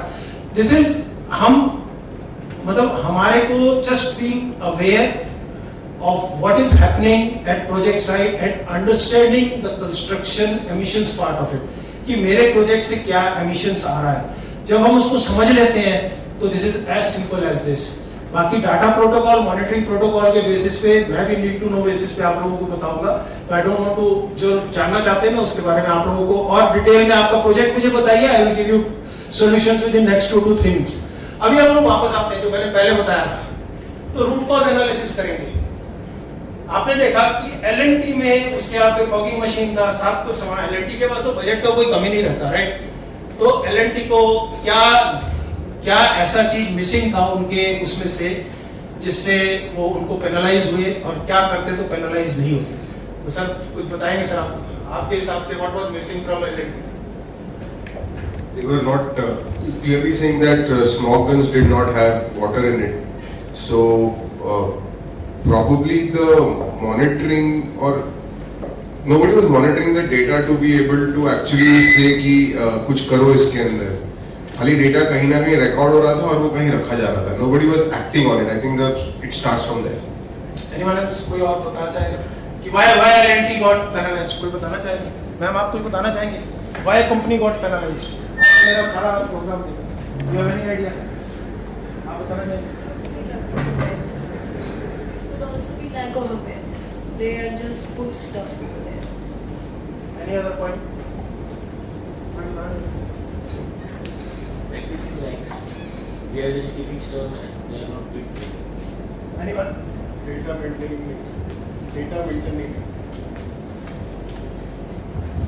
So the only thing missing was understanding of the whole mechanism जो हम यहाँ पे कर रहे हैं. Training of the staff. Training of the staff is की। ये छोटी बातें हैं जो आपने अभी देखी होंगी BMC गाइडलाइंस में, महाराष्ट्र पोल्यूशन कंट्रोल बोर्ड की गाइडलाइंस में। They are so small matters. इसका जो कॉम्प्लेक्स पार्ट है अभी उनको ना BMC टच कर रहा है ना Maharashtra pollution control board touch कर रहा है। डाटा प्रोटोकॉल, मॉनिटरिंग प्रोटोकॉल, अभी यहाँ पे हम लोग नेशनल स्टेज में, दिल्ली में इस पे डिस्कशन होता है। Activity based monitoring, BMC, I am so glad आपने लिखा कि डाटा जो है डाटा अगर ब्रीच हो रहा है। दिल्ली में क्या किया उन्होंने, कहा कि अगर साइट का जो डाटा 20% एक्स्ट्रा है तो भी आप काम कर सकते हो। बाहर का PM 2.5 200 है और साइट का 230 है, क्योंकि साइट पे जब काम होगा तो कुछ तो डाटा एक्स्ट्रा आएगा, आप काम कर सकते हो। पहले जब CAQM आने से पहले DPCC गाइडलाइंस में था data at project site and data outside, so that has to be in sync and that has to be in sync. That वो आप जब 2 मॉनिटर लगाएंगे तो आप इस बात को ध्यान रखना कि अगर आपका मॉनिटर एब्नॉर्मली लो दिखा रहा है या एब्नॉर्मली हाई दिखा रहा है तो आपका जैसे हम अपना क्यूब टेस्ट मशीन को वो करते हैं, उसकी कैलिब्रेशन करते हैं, तो ऐसे सेंसर्स की कैलिब्रेशन भी कई बार गड़बड़ हो जाती है, तो कई बार डाटा आपका बहुत ज़्यादा या बहुत कम दिखाएगा, तो हमें उसको भी ख्याल रखना है। मैं कुछ कहना चाहता हूँ। As per High Court guidelines, we have to work on the sensors also, and so we are in the process of coming up some guidelines regarding this. And we at As you India said, Airlines, sensors बहुत कम वाले भी हैं और Exactly, parameters exactly. give good ratings. So we need to standardize somewhere, कुछ level पे आना चाहिए, इसलिए we are working on it. India Airlines clean construction में ma'am we are working on those gaps. It's not only with BMC, it's with everywhere. Yeah. Even Haryana State Police, even CAQM doesn't have guidelines or protocol for monitors. Right. Data. It's Yeah. very important to understand. हमें data को समझना बहुत जरूरी है। आप लोग अब एक बार आप अपने काम करेंगे, जैसे हम क्यूब टेस्ट का डाटा देखते हैं, सर साइट पे मैं कम से कम 100 प्रोजेक्ट्स को ये ऐसे हम हेल्प आउट कर रहे हैं पैन इंडिया, अभी तो MCHI में पहली बार ट्रेनिंग कर रहे हैं, तो हम लोग सबको कर रहे हैं, ये सब हेल्प आउट कर रहे हैं, कैसे आपको डाटा है, और इट्स वेरी इजी। आप समझ गए होंगे, अगर अभी मेरा प्रेजेंटेशन खत्म होने के बाद जो मुश्किल का काम है वो भी शुरू होने का है, और वो मुश्किल का काम भी ऐसा कोई मुश्किल नहीं होगा। हमें जो 40 स्टोरी में मैम जो हम लोग स्टील बांध लेते हैं सिविल इंजीनियर, तो एयर क्वालिटी का काम भी हम लोग बहुत आसानी से कर लेंगे। I will stop We here. have come out with an EOI for sensors also. Yes. These people may be aware of that, and we'll come out with the guidelines also based on it. Yes. So I will stop here. Thank you for listening to me. Jai Hind, Jai Bharat, Jai Maharashtra. God bless. Thank you, Sandeep sir, for this session. Now I would like to invite Prayash Zulia from WR India. He will conduct interactive session. So yeah, over to Prayash. Hi everyone, my name is Prayash Lakshmanika and I'm also from Delhi, so I've come with Sandeep sir. And सुबह से हमने बहुत ज्ञान बांटे, now it's our turn to listen to you. So what we'll do is we'll be doing an activity. The activity ज़्यादा complicated नहीं है, 2 stages में होगा। पहले हम आप सबको ग्रुप्स में डिवाइड कर देंगे, आप लोग को एक टॉपिक दे देंगे, उसमें बस आप लोगों को थोड़ा सोचना है। हम आपको 4 पेपर्स देंगे, पेन से बताएंगे, क्वेश्चन दे देंगे हमारे क्या क्या है, वो आप लिखेंगे अपने बीच में डिस्कस करके, and then everybody will present and उस पर थोड़ा लोग डिस्कशन करना चाहते हैं। The idea of this group activities की एक वी अंडरस्टैंड फ्रॉम यू कि ठीक है we are saying all of these things, but आप लोग जब साइट पे इंप्लीमेंट करते हैं what are the challenges you face on site, those also need to come out. वो नहीं पता चलेगा तो फिर हम चीजें बोलते रहेंगे, उस फीजिबिलिटी नहीं है। So to start this activity I will just मैं आप लोग सबको एक नंबर अलॉट करूंगा, ठीक है। आई will start from this side, 1 2 3, please अपने नंबर्स रिमेंबर कर लेना, 1 2 3 4, 1 2 3 4, 1 2 3 4, 1 2 3 4, 1 2 3 4, 1 and up 2 3 4। ओके, तो जिनके लिए ग्रुप नंबर 1 जो है, can they all come to this corner of the bench.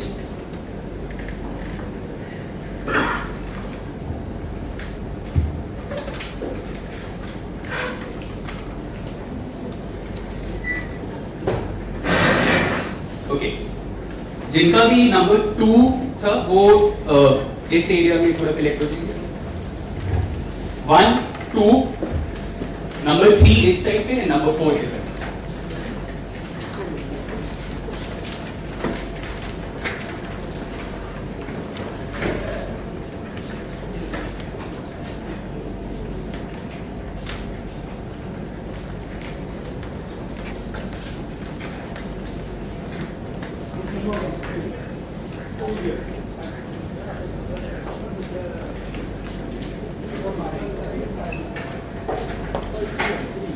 This group number 1 यहाँ पे है sir,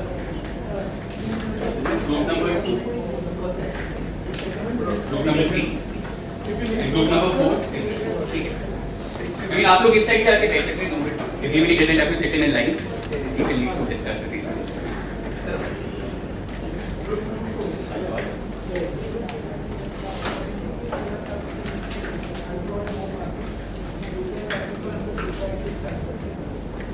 groups can come on this side of the table and sit so everybody can face each other also. Everybody doesn't need to sit in one Use section. the whole corner so that you can face. It's an informal activity, so however you feel comfortable.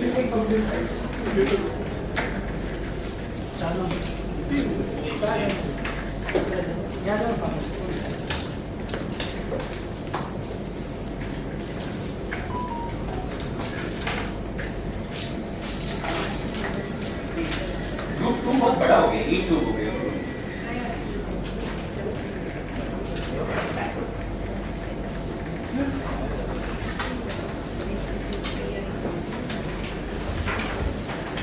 Okay, I think everybody is in their groups now.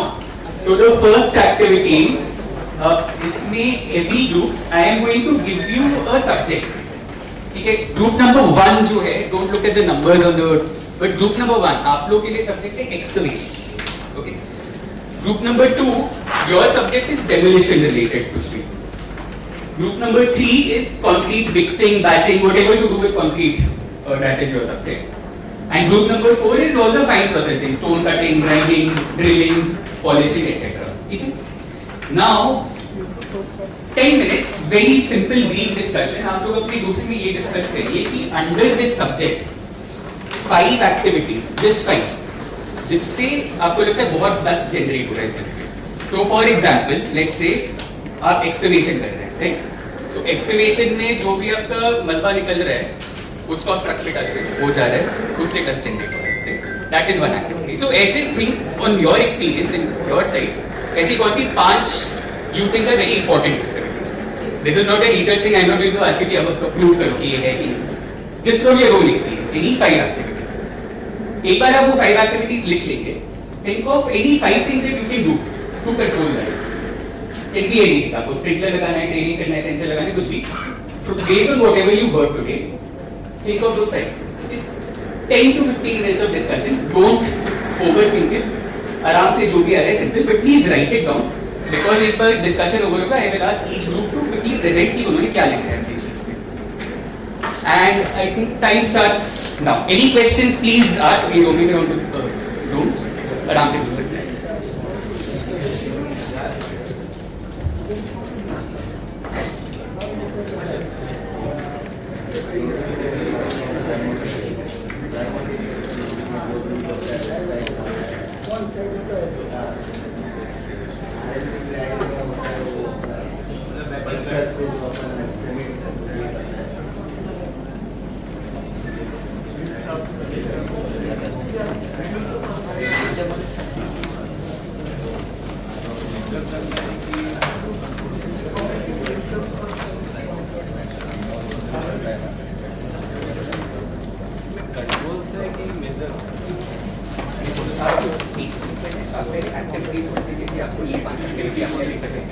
Definition के अंदर और भी minor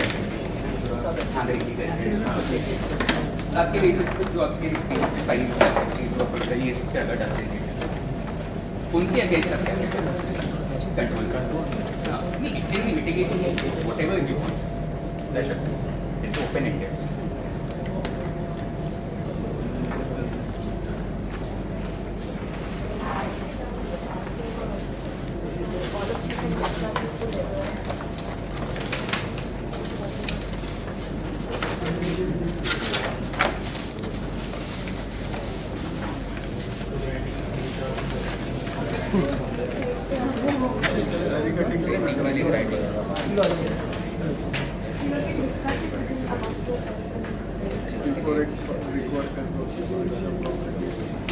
First point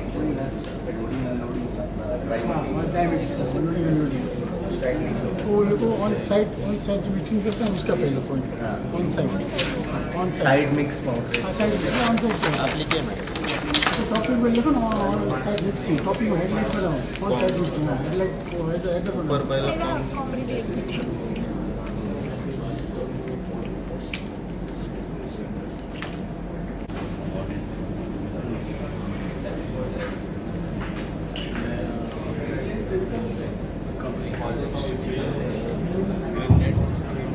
आप लोगों ने discuss कर लीजिए and जो चार्ट पेपर दिया है point out the final ideas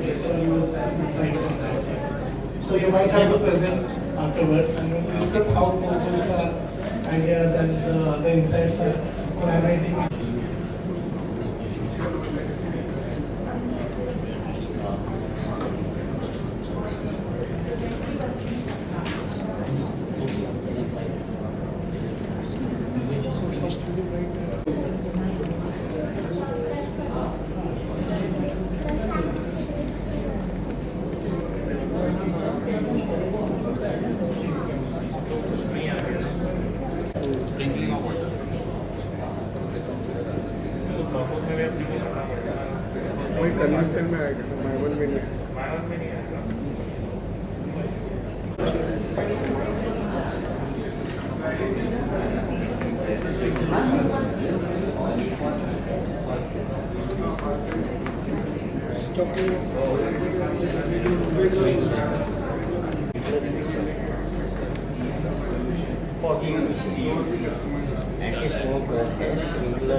उसके बाद ग्रीन मेस आए, ग्रीन मेस के बाद स्प्रिंकलर आए, स्प्रिंकलर आने के बाद अपना फॉगिंग वो टारगेट पर्टिकुलर जब वो लोड होता है शिफ्टिंग की मेन टारगेट को मेंशन किए देन बाहर ले जाते तो व्हील वॉशिंग और स्पीड लिमिट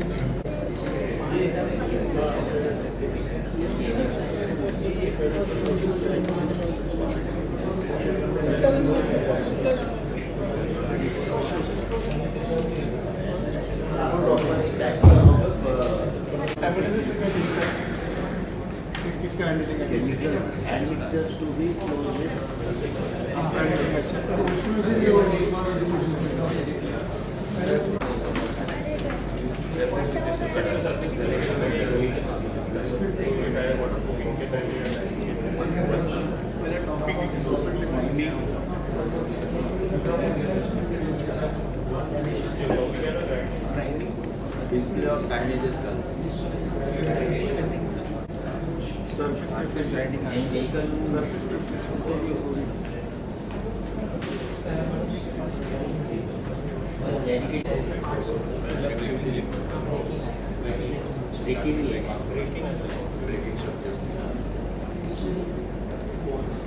नहीं तो फिर देखिए के साथ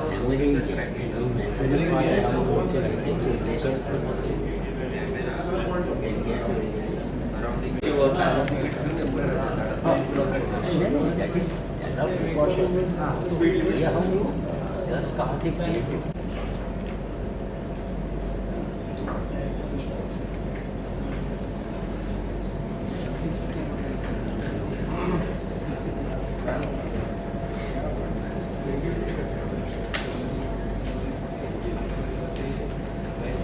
करें कि उन्होंने चार्ट पे क्या क्या लिखा है, what their observation.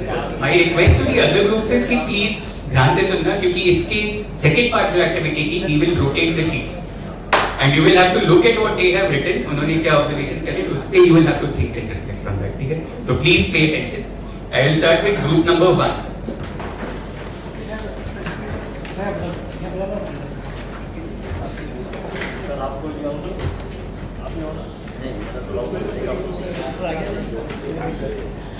Hello everyone, my name is Ashish Patole. I am working for Skyline Group as a project manager. So we got the topic excavation. So what challenges or causes this type of strata?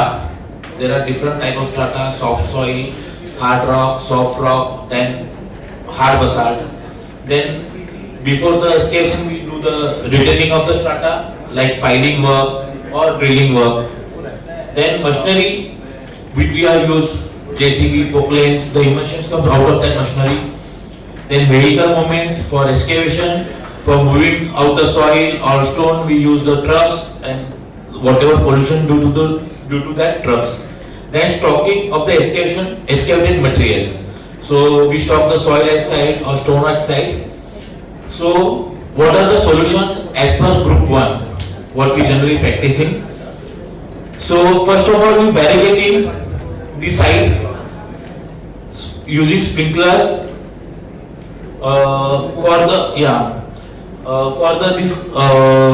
piling work or the whatever excavation work, then whatever machinery using JCB or propane or trucks, we have to check the PUC or regularly maintenance of that vehicles. Then whenever movements are going, trucks going out or taking soil out of the site, the covering of the vehicle is very important. Then as sir said, we are also practicing the speed limit on the site for the pollution purpose also and for the safety of the others also.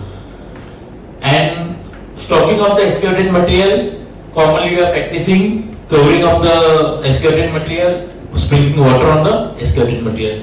These are common practice we are doing.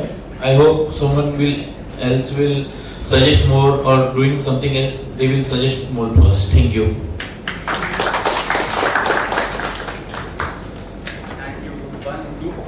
Who would like to go forward?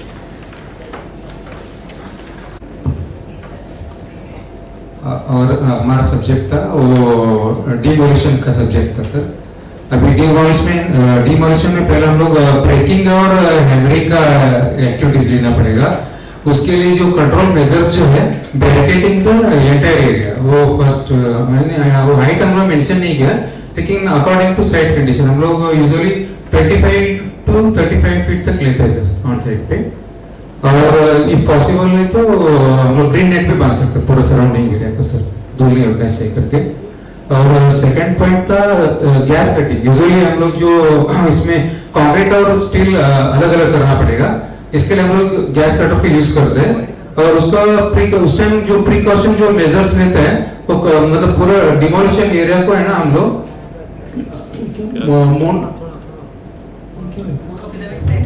Monofilament net से पूरा cover कर लेते हैं। और third point जो आएगा हमारा demolition में डेब्रिस अक्यूमुलेशन, उस पे हम लोग एंटी स्मोक गन का ये जो है ना वो यूज करते हैं। और फोर्थ पॉइंट जो है डेब्रिस शिफ्टिंग, उस पे है ना एक ही मशीन है ना हम लोग मॉनिटर करके बिठाएंगे। कोई तो एक साइड पे ना जो ये होता है कैंडिडेट होता है, उस पे हम लोग उस स्पॉट पे हम लोग फिट कर लेते हैं। और फिफ्थ पॉइंट जो है व्हीकल मूवमेंट के लिए हम लोग है ना पूरा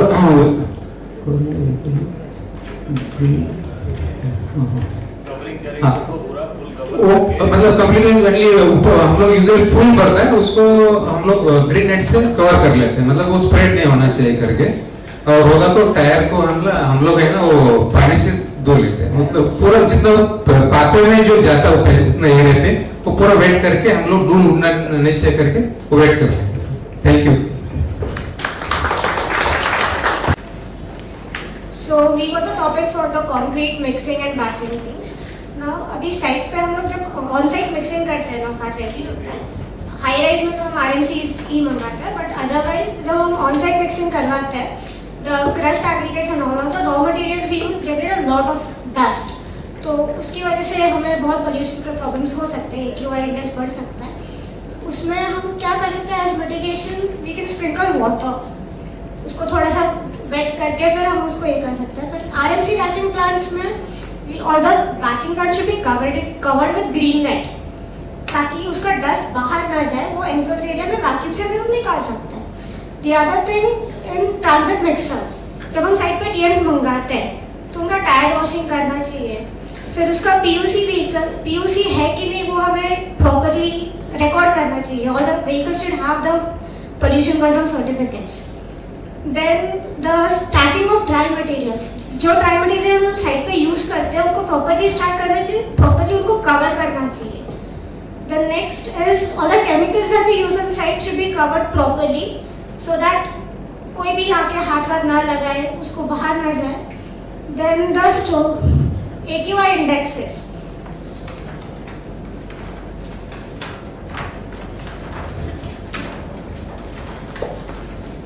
as the main point of this session is the monitoring of AQI indexes, तो हमें वो मॉनिटर करना चाहिए। जस्ट मॉनिटर नहीं करना चाहिए, उसके अलावा हमें उस पर रेक्टिफिकेशन मेजर्स भी लेने चाहिए, ताकि किसी एक्टिविटी की वजह से हमारा बढ़ रहा है AQI इंडेक्स बढ़ रहा है, तो हमें वो एक्टिविटी को थोड़ा रेस्ट्रिक्ट करना is not the solution.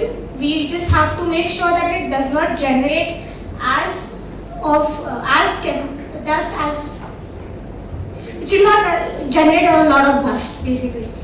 Then the vehicle movement should be monitored. हमारी साइड से कुछ बाहर जा रहा है आ रहा है तो उसको प्रॉपर्ली कवर करना चाहिए. It should not harm the environment. Then सिर्फ मॉनिटर करने से फायदा नहीं है, तो proper mitigation actions need to be taken. Also signages for the laborers and for everyone basically, for even the engineers should be displayed so that they know what things harm the environment and what they can do to avoid doing that. So the awareness training should also be conducted for it. Thank you, Group 3, and finally Group 4.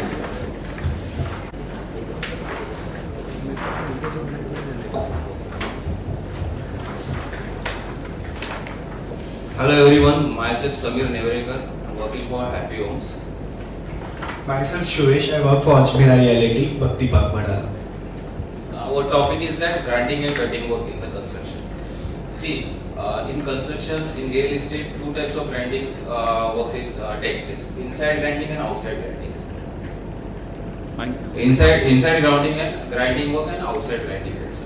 For outside work grinding work, vertically we are doing outside grinding work for preparation for the painting works. For that, what we have to do? We have to barricade all the areas of where we have to do the grinding work, barricade that entire area with the green nets and wet that entire area before grinding, prior to grinding. Inside grinding work for preparation of surface for waterproofing work, preparation of surface for tiling work. So what we do? Prior to that, we clear that area and wet that entire area before grinding work, before chipping all this dust particles, all this latex.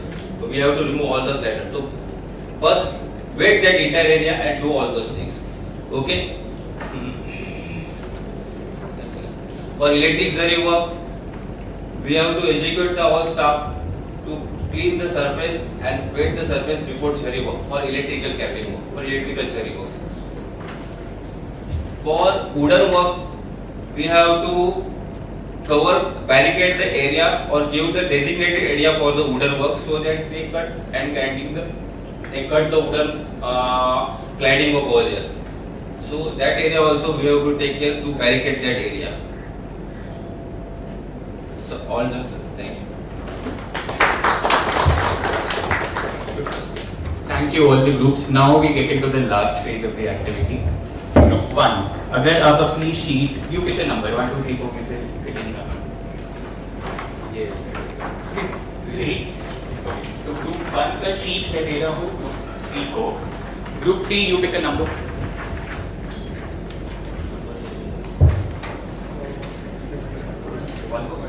And group 2 and 4 we interchange your sheets.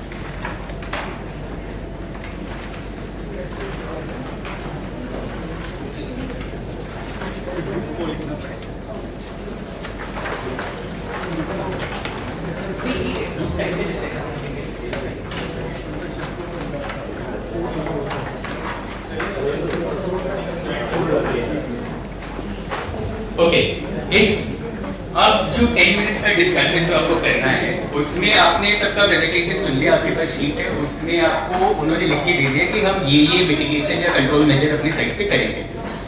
Now this instruction has come to your side और आपको ये implement करना है. Now you are reading this, तो आपको इसमें क्या challenge दिख रहा है? लेट्स से आपको इंस्ट्रक्शन पे आ गया कि आपको सेंसर लगाना है, राइट? तो पहले सदीक सर ने बताया, श्री ने बताया कि सेंसर कहाँ पे लगाना है, किस हाइट पे लगाना है, क्या रीडिंग होना चाहिए, ये डिटेल आपको चाहिए. So on all of these measures जो आपकी शीट पे लिखे हैं, this spend like some time, एक दो पॉइंट जो भी आपके दिमाग में रहते हैं, this is the kind of resource you will need to actually implement that mitigation measure on your side, ठीक है? And any other reflection, this is just more of feedback. So let's say यहाँ पे group 1 को आया है sprinkling of water, right? So उसकी क्या challenge है? वाटर कहाँ से आएगा, कौन सा वाटर यूज करना है, स्टोर कैसे करोगे? यू मस्ट हैव, आपके पास और भी दिमाग में होंगे. सो identify these concerns and think of how you can solve. That is all, ठीक है? Is everybody clear? Or should I explain that? We can give you a fresh sheet if you want to. You can, whatever you guys prefer. So again, 10 minutes ka discussion. That's all. And then we'll ask all the groups to present.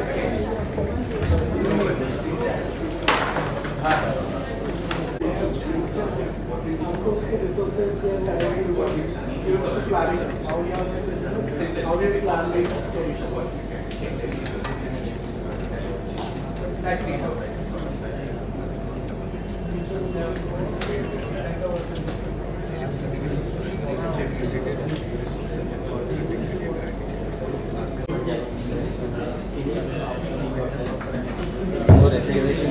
And if you don't see any challenges, you can control it. You can implement it very easily. Royalty must be taken from consent offices before starting excavation. Yes.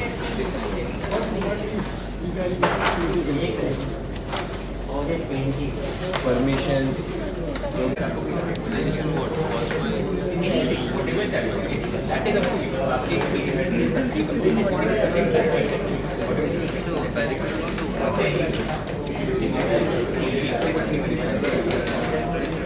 It's just feedback. Slash करके add कर सकते हैं. जैसे भी आप whatever is the case.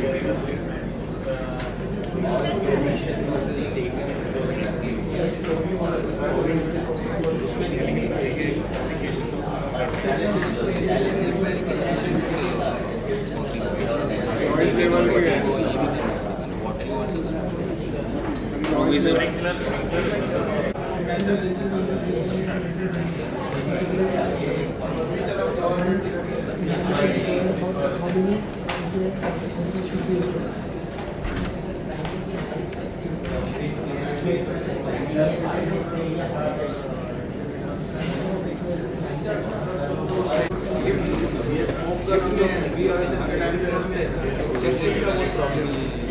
अपन क्या करें? हम लोग का जो हम लोग का साइड है पूरा मिस्टेकिंग है. 1200 स्प्रिंकलर पूरा लगाया है. तो पूरा पाइप घुमा है ना पूरा. ब्रिक मोड ऐसा का जो आना चाहिए. ड्रिप इरिगेशन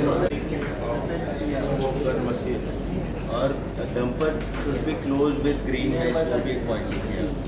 सर वो पॉइंट है चैलेंजेस लिखे हैं. अच्छा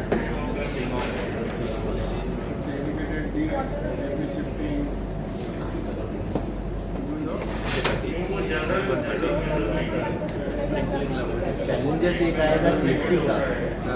इन केस रैम बना है इसके विषय में.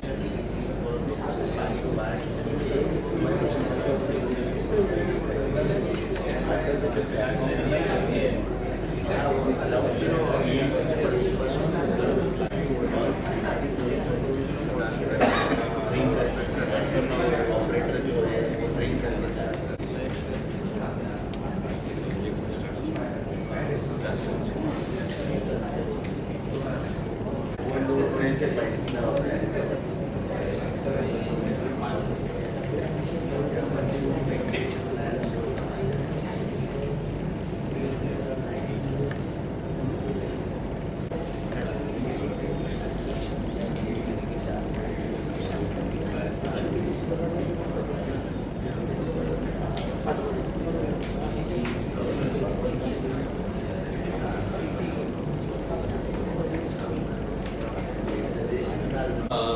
Conveyance in the sense is the common problem which we are facing using the water for the sprinklers or source of the water, because in recent time BMC stops the dispute between the BMC and the Water Tanker Association.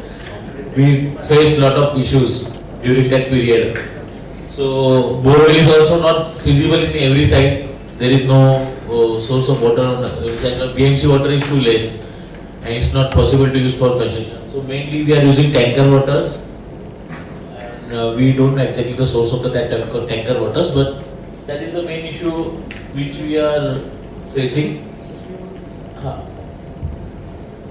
For RMC plants, we should install dust filters because which is a major source from the silos. So dust filter should be installed for that.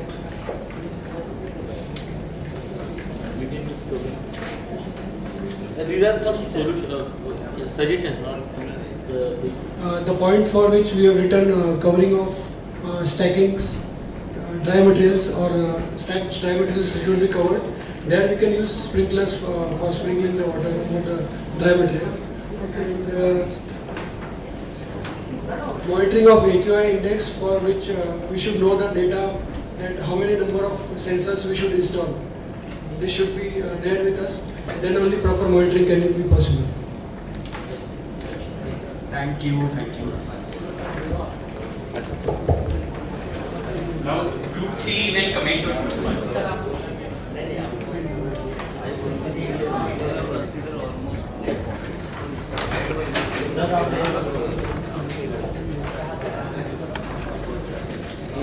जैसे अपन excavation के लिए challenges आता है, उसके लिए अपन को permissions लेना रहता है गवर्नमेंट से, जैसे रॉयल्टीज है, आपका कितना ब्लास्ट का अपना एक्सकेवेशन है वो अपने को देना पड़ता है, तो वो नहीं रहता है तो उसके लिए चैलेंजेस आता है। दूसरा है अपना स्मोक गन जैसा है, तो हम लोग जो अपनी साइड पे कर रहे हैं ड्रिप सिस्टम जैसा रहता है, इरिगेशन का ड्रिप सिस्टम, तो हम लोग ने फेंसिंग पे पूरा एक ड्रिप सिस्टम बनाया जिसमें स्प्रिंकलर्स लगाए, तो बटन ऑन करता है तो पूरा साइड पे पानी स्प्रिंक होता है। और तीसरा है अपना टायर वॉशिंग का, जैसा अपना साइड अगर बड़ा है तो अपन गेट पे एक वॉशिंग नहीं बनाता है, तो वो स्पीड लिमिट जैसा है गाड़ी, तो एक्चुअली होता क्या है पीपीज में, जैसा सेफ्टी कंसर्न, गेट पे हम लोग ड्राइवर का सब चेक करते हैं, जैसा अल्कोहल क्या है, तो नॉर्मली होता है ऐसा ट्रांसपोर्ट लाइन में आप देखेंगे तो वो मानसून में बहुत प्रॉब्लम क्रिएट होता है। जैसा अपन एक्सकेवेशन का रैम बनाया तो ड्राइवर अगर ड्रिंक करके आया तो ओवरलोड हो सकता है, और एक्सेस मानसून सीजन्स में जो है प्रॉपर जैसा अपना लॉजिस्टिक प्लान बनाता है अपन साइड तो प्रॉपर होना चाहिए। बाकी thank you.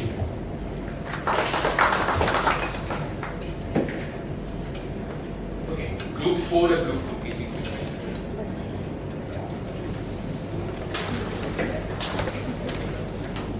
First of all, we appreciate Group 2. We have considered almost all the control measures.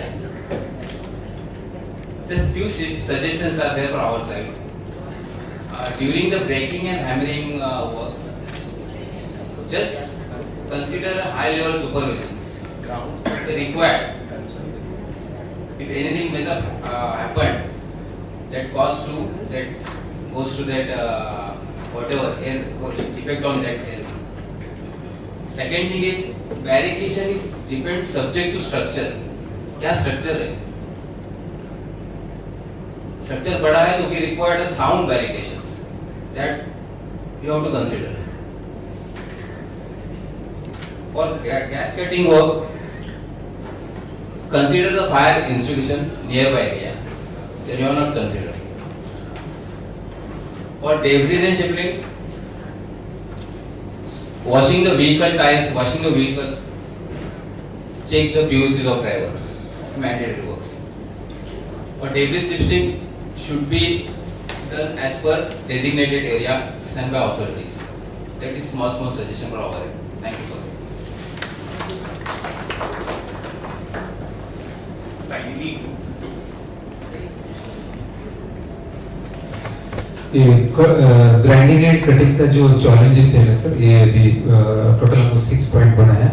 ये पहला जो पॉइंट है, ये ग्राइंडिंग जो है, ये ग्राइंडिंग और कटिंग जो है, ये मतलब दोनों एकदम क्रिटिकल चैलेंजेस है।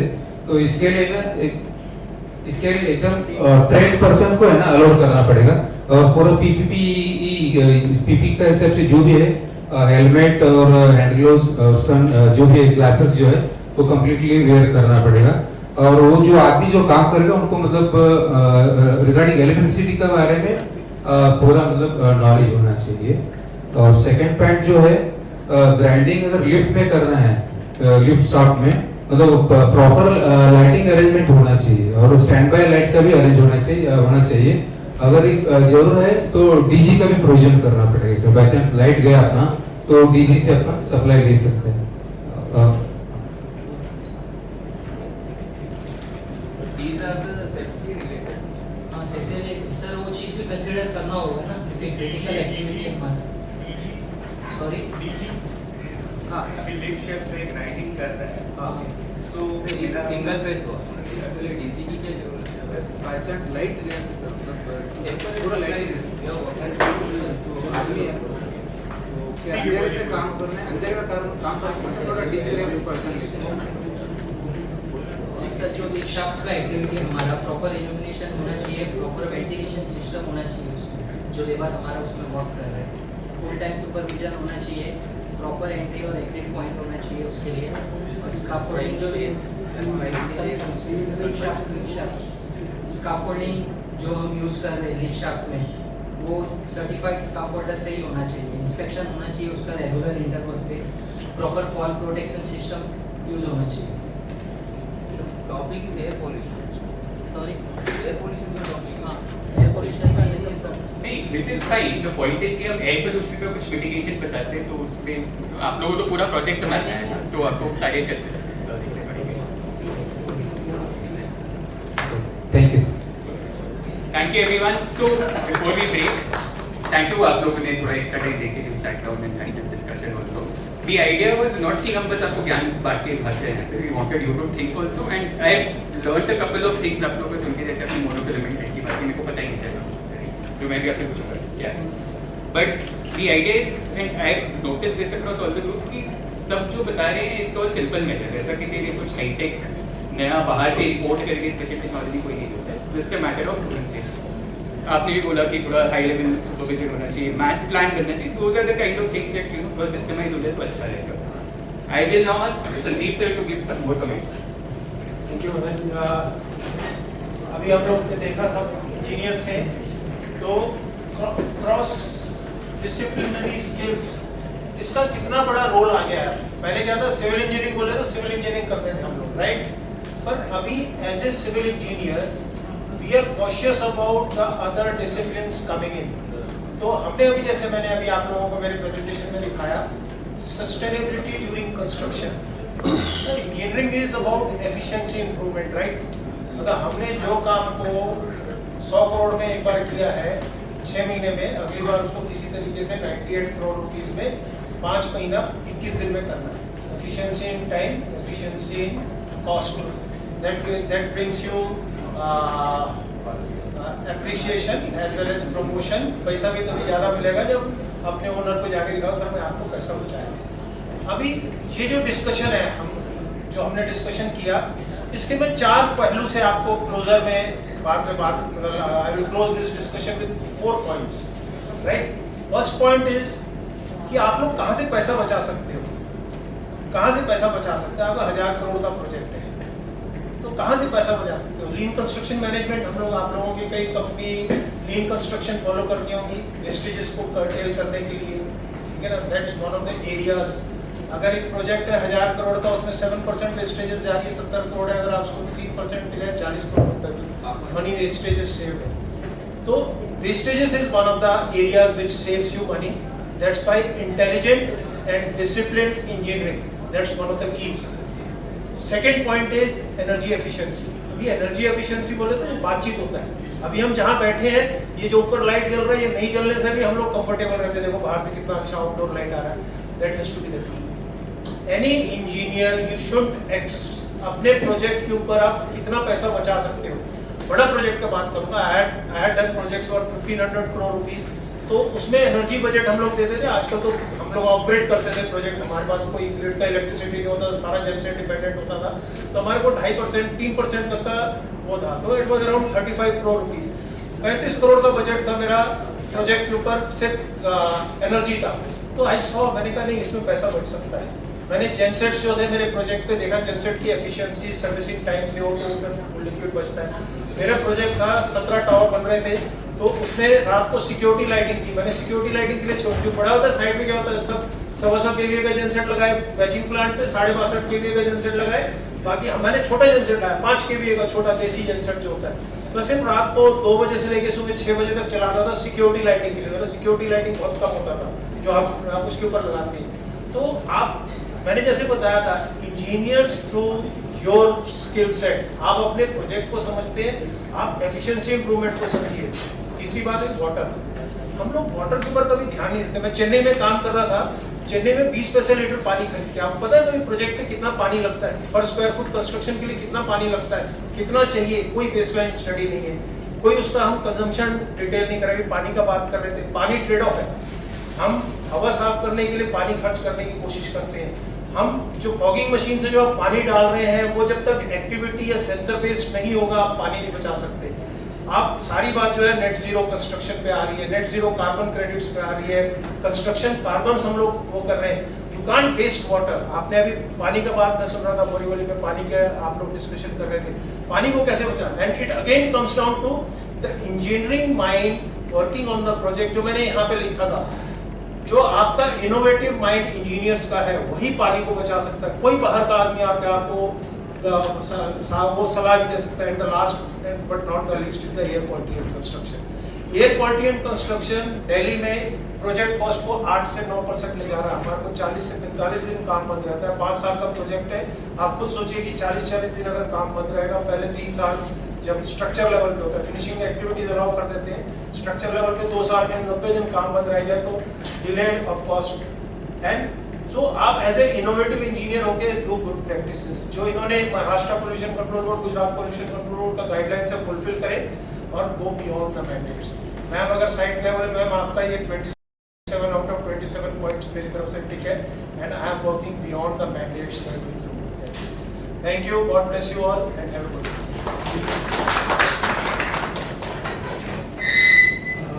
Thank you, Sandeep sir. Now I would like to invite Varsha ma'am to from DMC to talk about her experience. Hello, sorry I came late because of some prior engagements. Before I speak, I just wanted to look outside. Just turn around and look outside. What do you see? And see blue skies. 2 दिन पहले ये नहीं था. This is what we are trying to achieve. The purpose of the entire exercise is this. This is what we are looking at. And आपको थोड़ा ऐसे feeling आ सकता है कि why we are only targeted. It is not like that. Mumbai is under construction all the time. At any given point of time, 10,000 around construction चल रहे हैं. So you are the most important sector. अभी आपने जो discussion किया, I can understand, you know your job very well, you know the remedy, what is the remedy, you know the mitigation, and हमारे guidelines भी वही बोलते हैं, we are not saying something out of this world और something different which you are not aware about. हम engineers we are wholesome package है, हम लोग लेबर भी है, हम लोग फाइनेंस भी है, हम सिक्योरिटी भी है, हम मैनेजर भी है। अभी जैसे नारायण सर ने कहा, थोड़ा विजिल होने की जरूरत है सबको। इस सिविल इंजीनियरिंग में मेरे ख्याल से एनवायरनमेंट का सब्जेक्ट है, so please go back to your basics and try to implement that on the set. हम लोग तो है ही, ऐसे और कैपेसिटी बिल्डिंग के सेशंस तो और होंगे, बिकॉज वी अंडरस्टैंड जब तक ये अवेयरनेस नहीं है तब तक साइट पे इम्प्लीमेंटेशन नहीं होगा। हमारे स्क्वाड से जो बहुत सारे साइट्स पे विजिट करते रहते हैं, अभी whatever we have discussed right now, उनमें से बहुत सारी चीज़ों का कंप्लायंस हमको नहीं दिखाई देता। I am very sorry to say that. In spite आपको सब पता है कि वो करना कैसे। सो इसीलिए more and more stringent guidelines आना चालू हो रहा है, बिकॉज एक्चुअल ग्राउंड पे नहीं दिख रहा है और ये ब्लू स्काई नहीं दिख रहा है। सो हम सबका एम शुड बी दिस। ये सबका आप बाकी गाइडलाइन रूल्स ये सब छोड़िए, this is directly affecting our health, अपने फ्यूचर जनरेशंस का हेल्थ इस पे अफेक्ट हो रहा है। So whatever we are efforts we are taking, it is not just only for the city or just for the guidelines, it is for the generations which are going to come. अपने बच्चों के लिए कर रहे हैं हम लोग, otherwise उनके लिए कुछ नहीं बचेगा। So I hope आप यहाँ के आज के सेशन से you are taking some very good positive points and which will definitely implement on your sides. Thank you very much.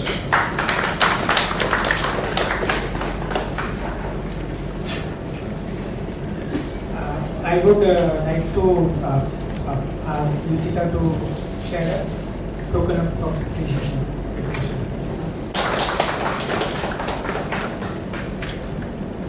Thank you.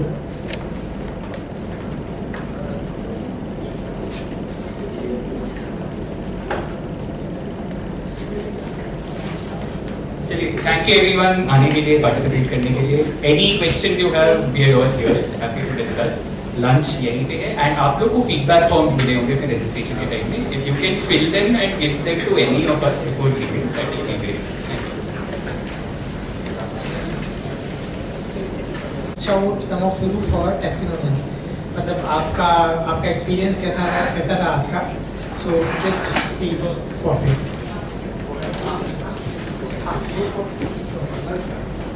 And one more request, आप लोग सारे लोग एक बार यहाँ स्टेज पे आ जाएंगे तो एक ग्रुप फोटो सबका होगा.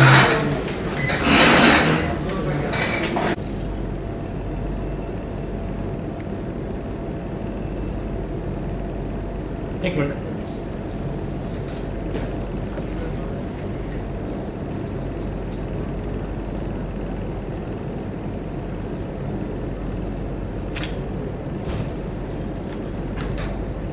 आजा आजा तेरी कमी थी.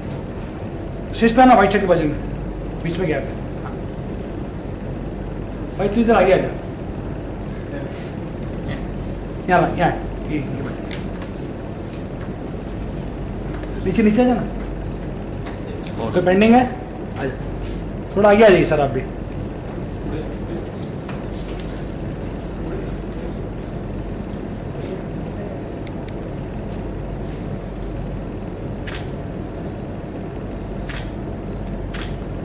Thank you.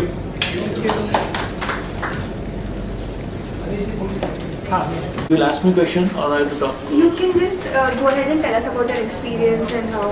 Okay. My name is Ashish Indra Patole. I am working for Tata Group, known as a Skyline Group, which based in Ghatkopar, Central Ghatkopar area. So today I attend this seminar on clean construction practices, and I feel very happy to join this seminar because, see, as a working engineer, as a project engineer or as a construction engineer, we know how we can retain the air pollution, what we can do for the air, retaining the air pollution. We use some practices on our site. But attending this seminar, we got more knowledge on it, we got more light on it, then how we can practice it, how we can use the instrument to do these things to retain the air pollution. We meet different people of different companies. So by talking each and everybody, we got more knowledge. What we say is increase our knowledge about the situation which we are going right now due to pollution situation which we are going right now. So thank you for inviting us for this seminar, and we will like to join more and more seminars in future like this. Thank you. Myself Vaishnavi Bhatt and I'm from CCI Projects Private Limited. We are from Borivali. Today's session was really very helpful. It helped me as a young engineer to understand the importance of the environmental precautions that we take in our construction business. उससे क्या impacts होता है, what impacts we have, ways we are harming and the. My name is Vijay Kant. I am from Aurum Ventures. Our company's projects are located in Gansoli. This was a very wonderful session presented by Mr. Narang and all other people who came for the presentation. The key takeaways, many of the things we are focusing or implementing on site. In our construction site, we are implementing many of the features which were shown to us. But the key takeaways from the session was, which Narang sir has discussed and told us, that monitoring we are doing, but then implementation or mitigation measures should also be done. So everyone is monitoring AQI, they are putting sensors, they are monitoring air quality index, but then this should be monitored and data collection and implementation over the points where we are falling short of. This should be done by all the developers. This is the key takeaways which we have taken from the session. Thank you.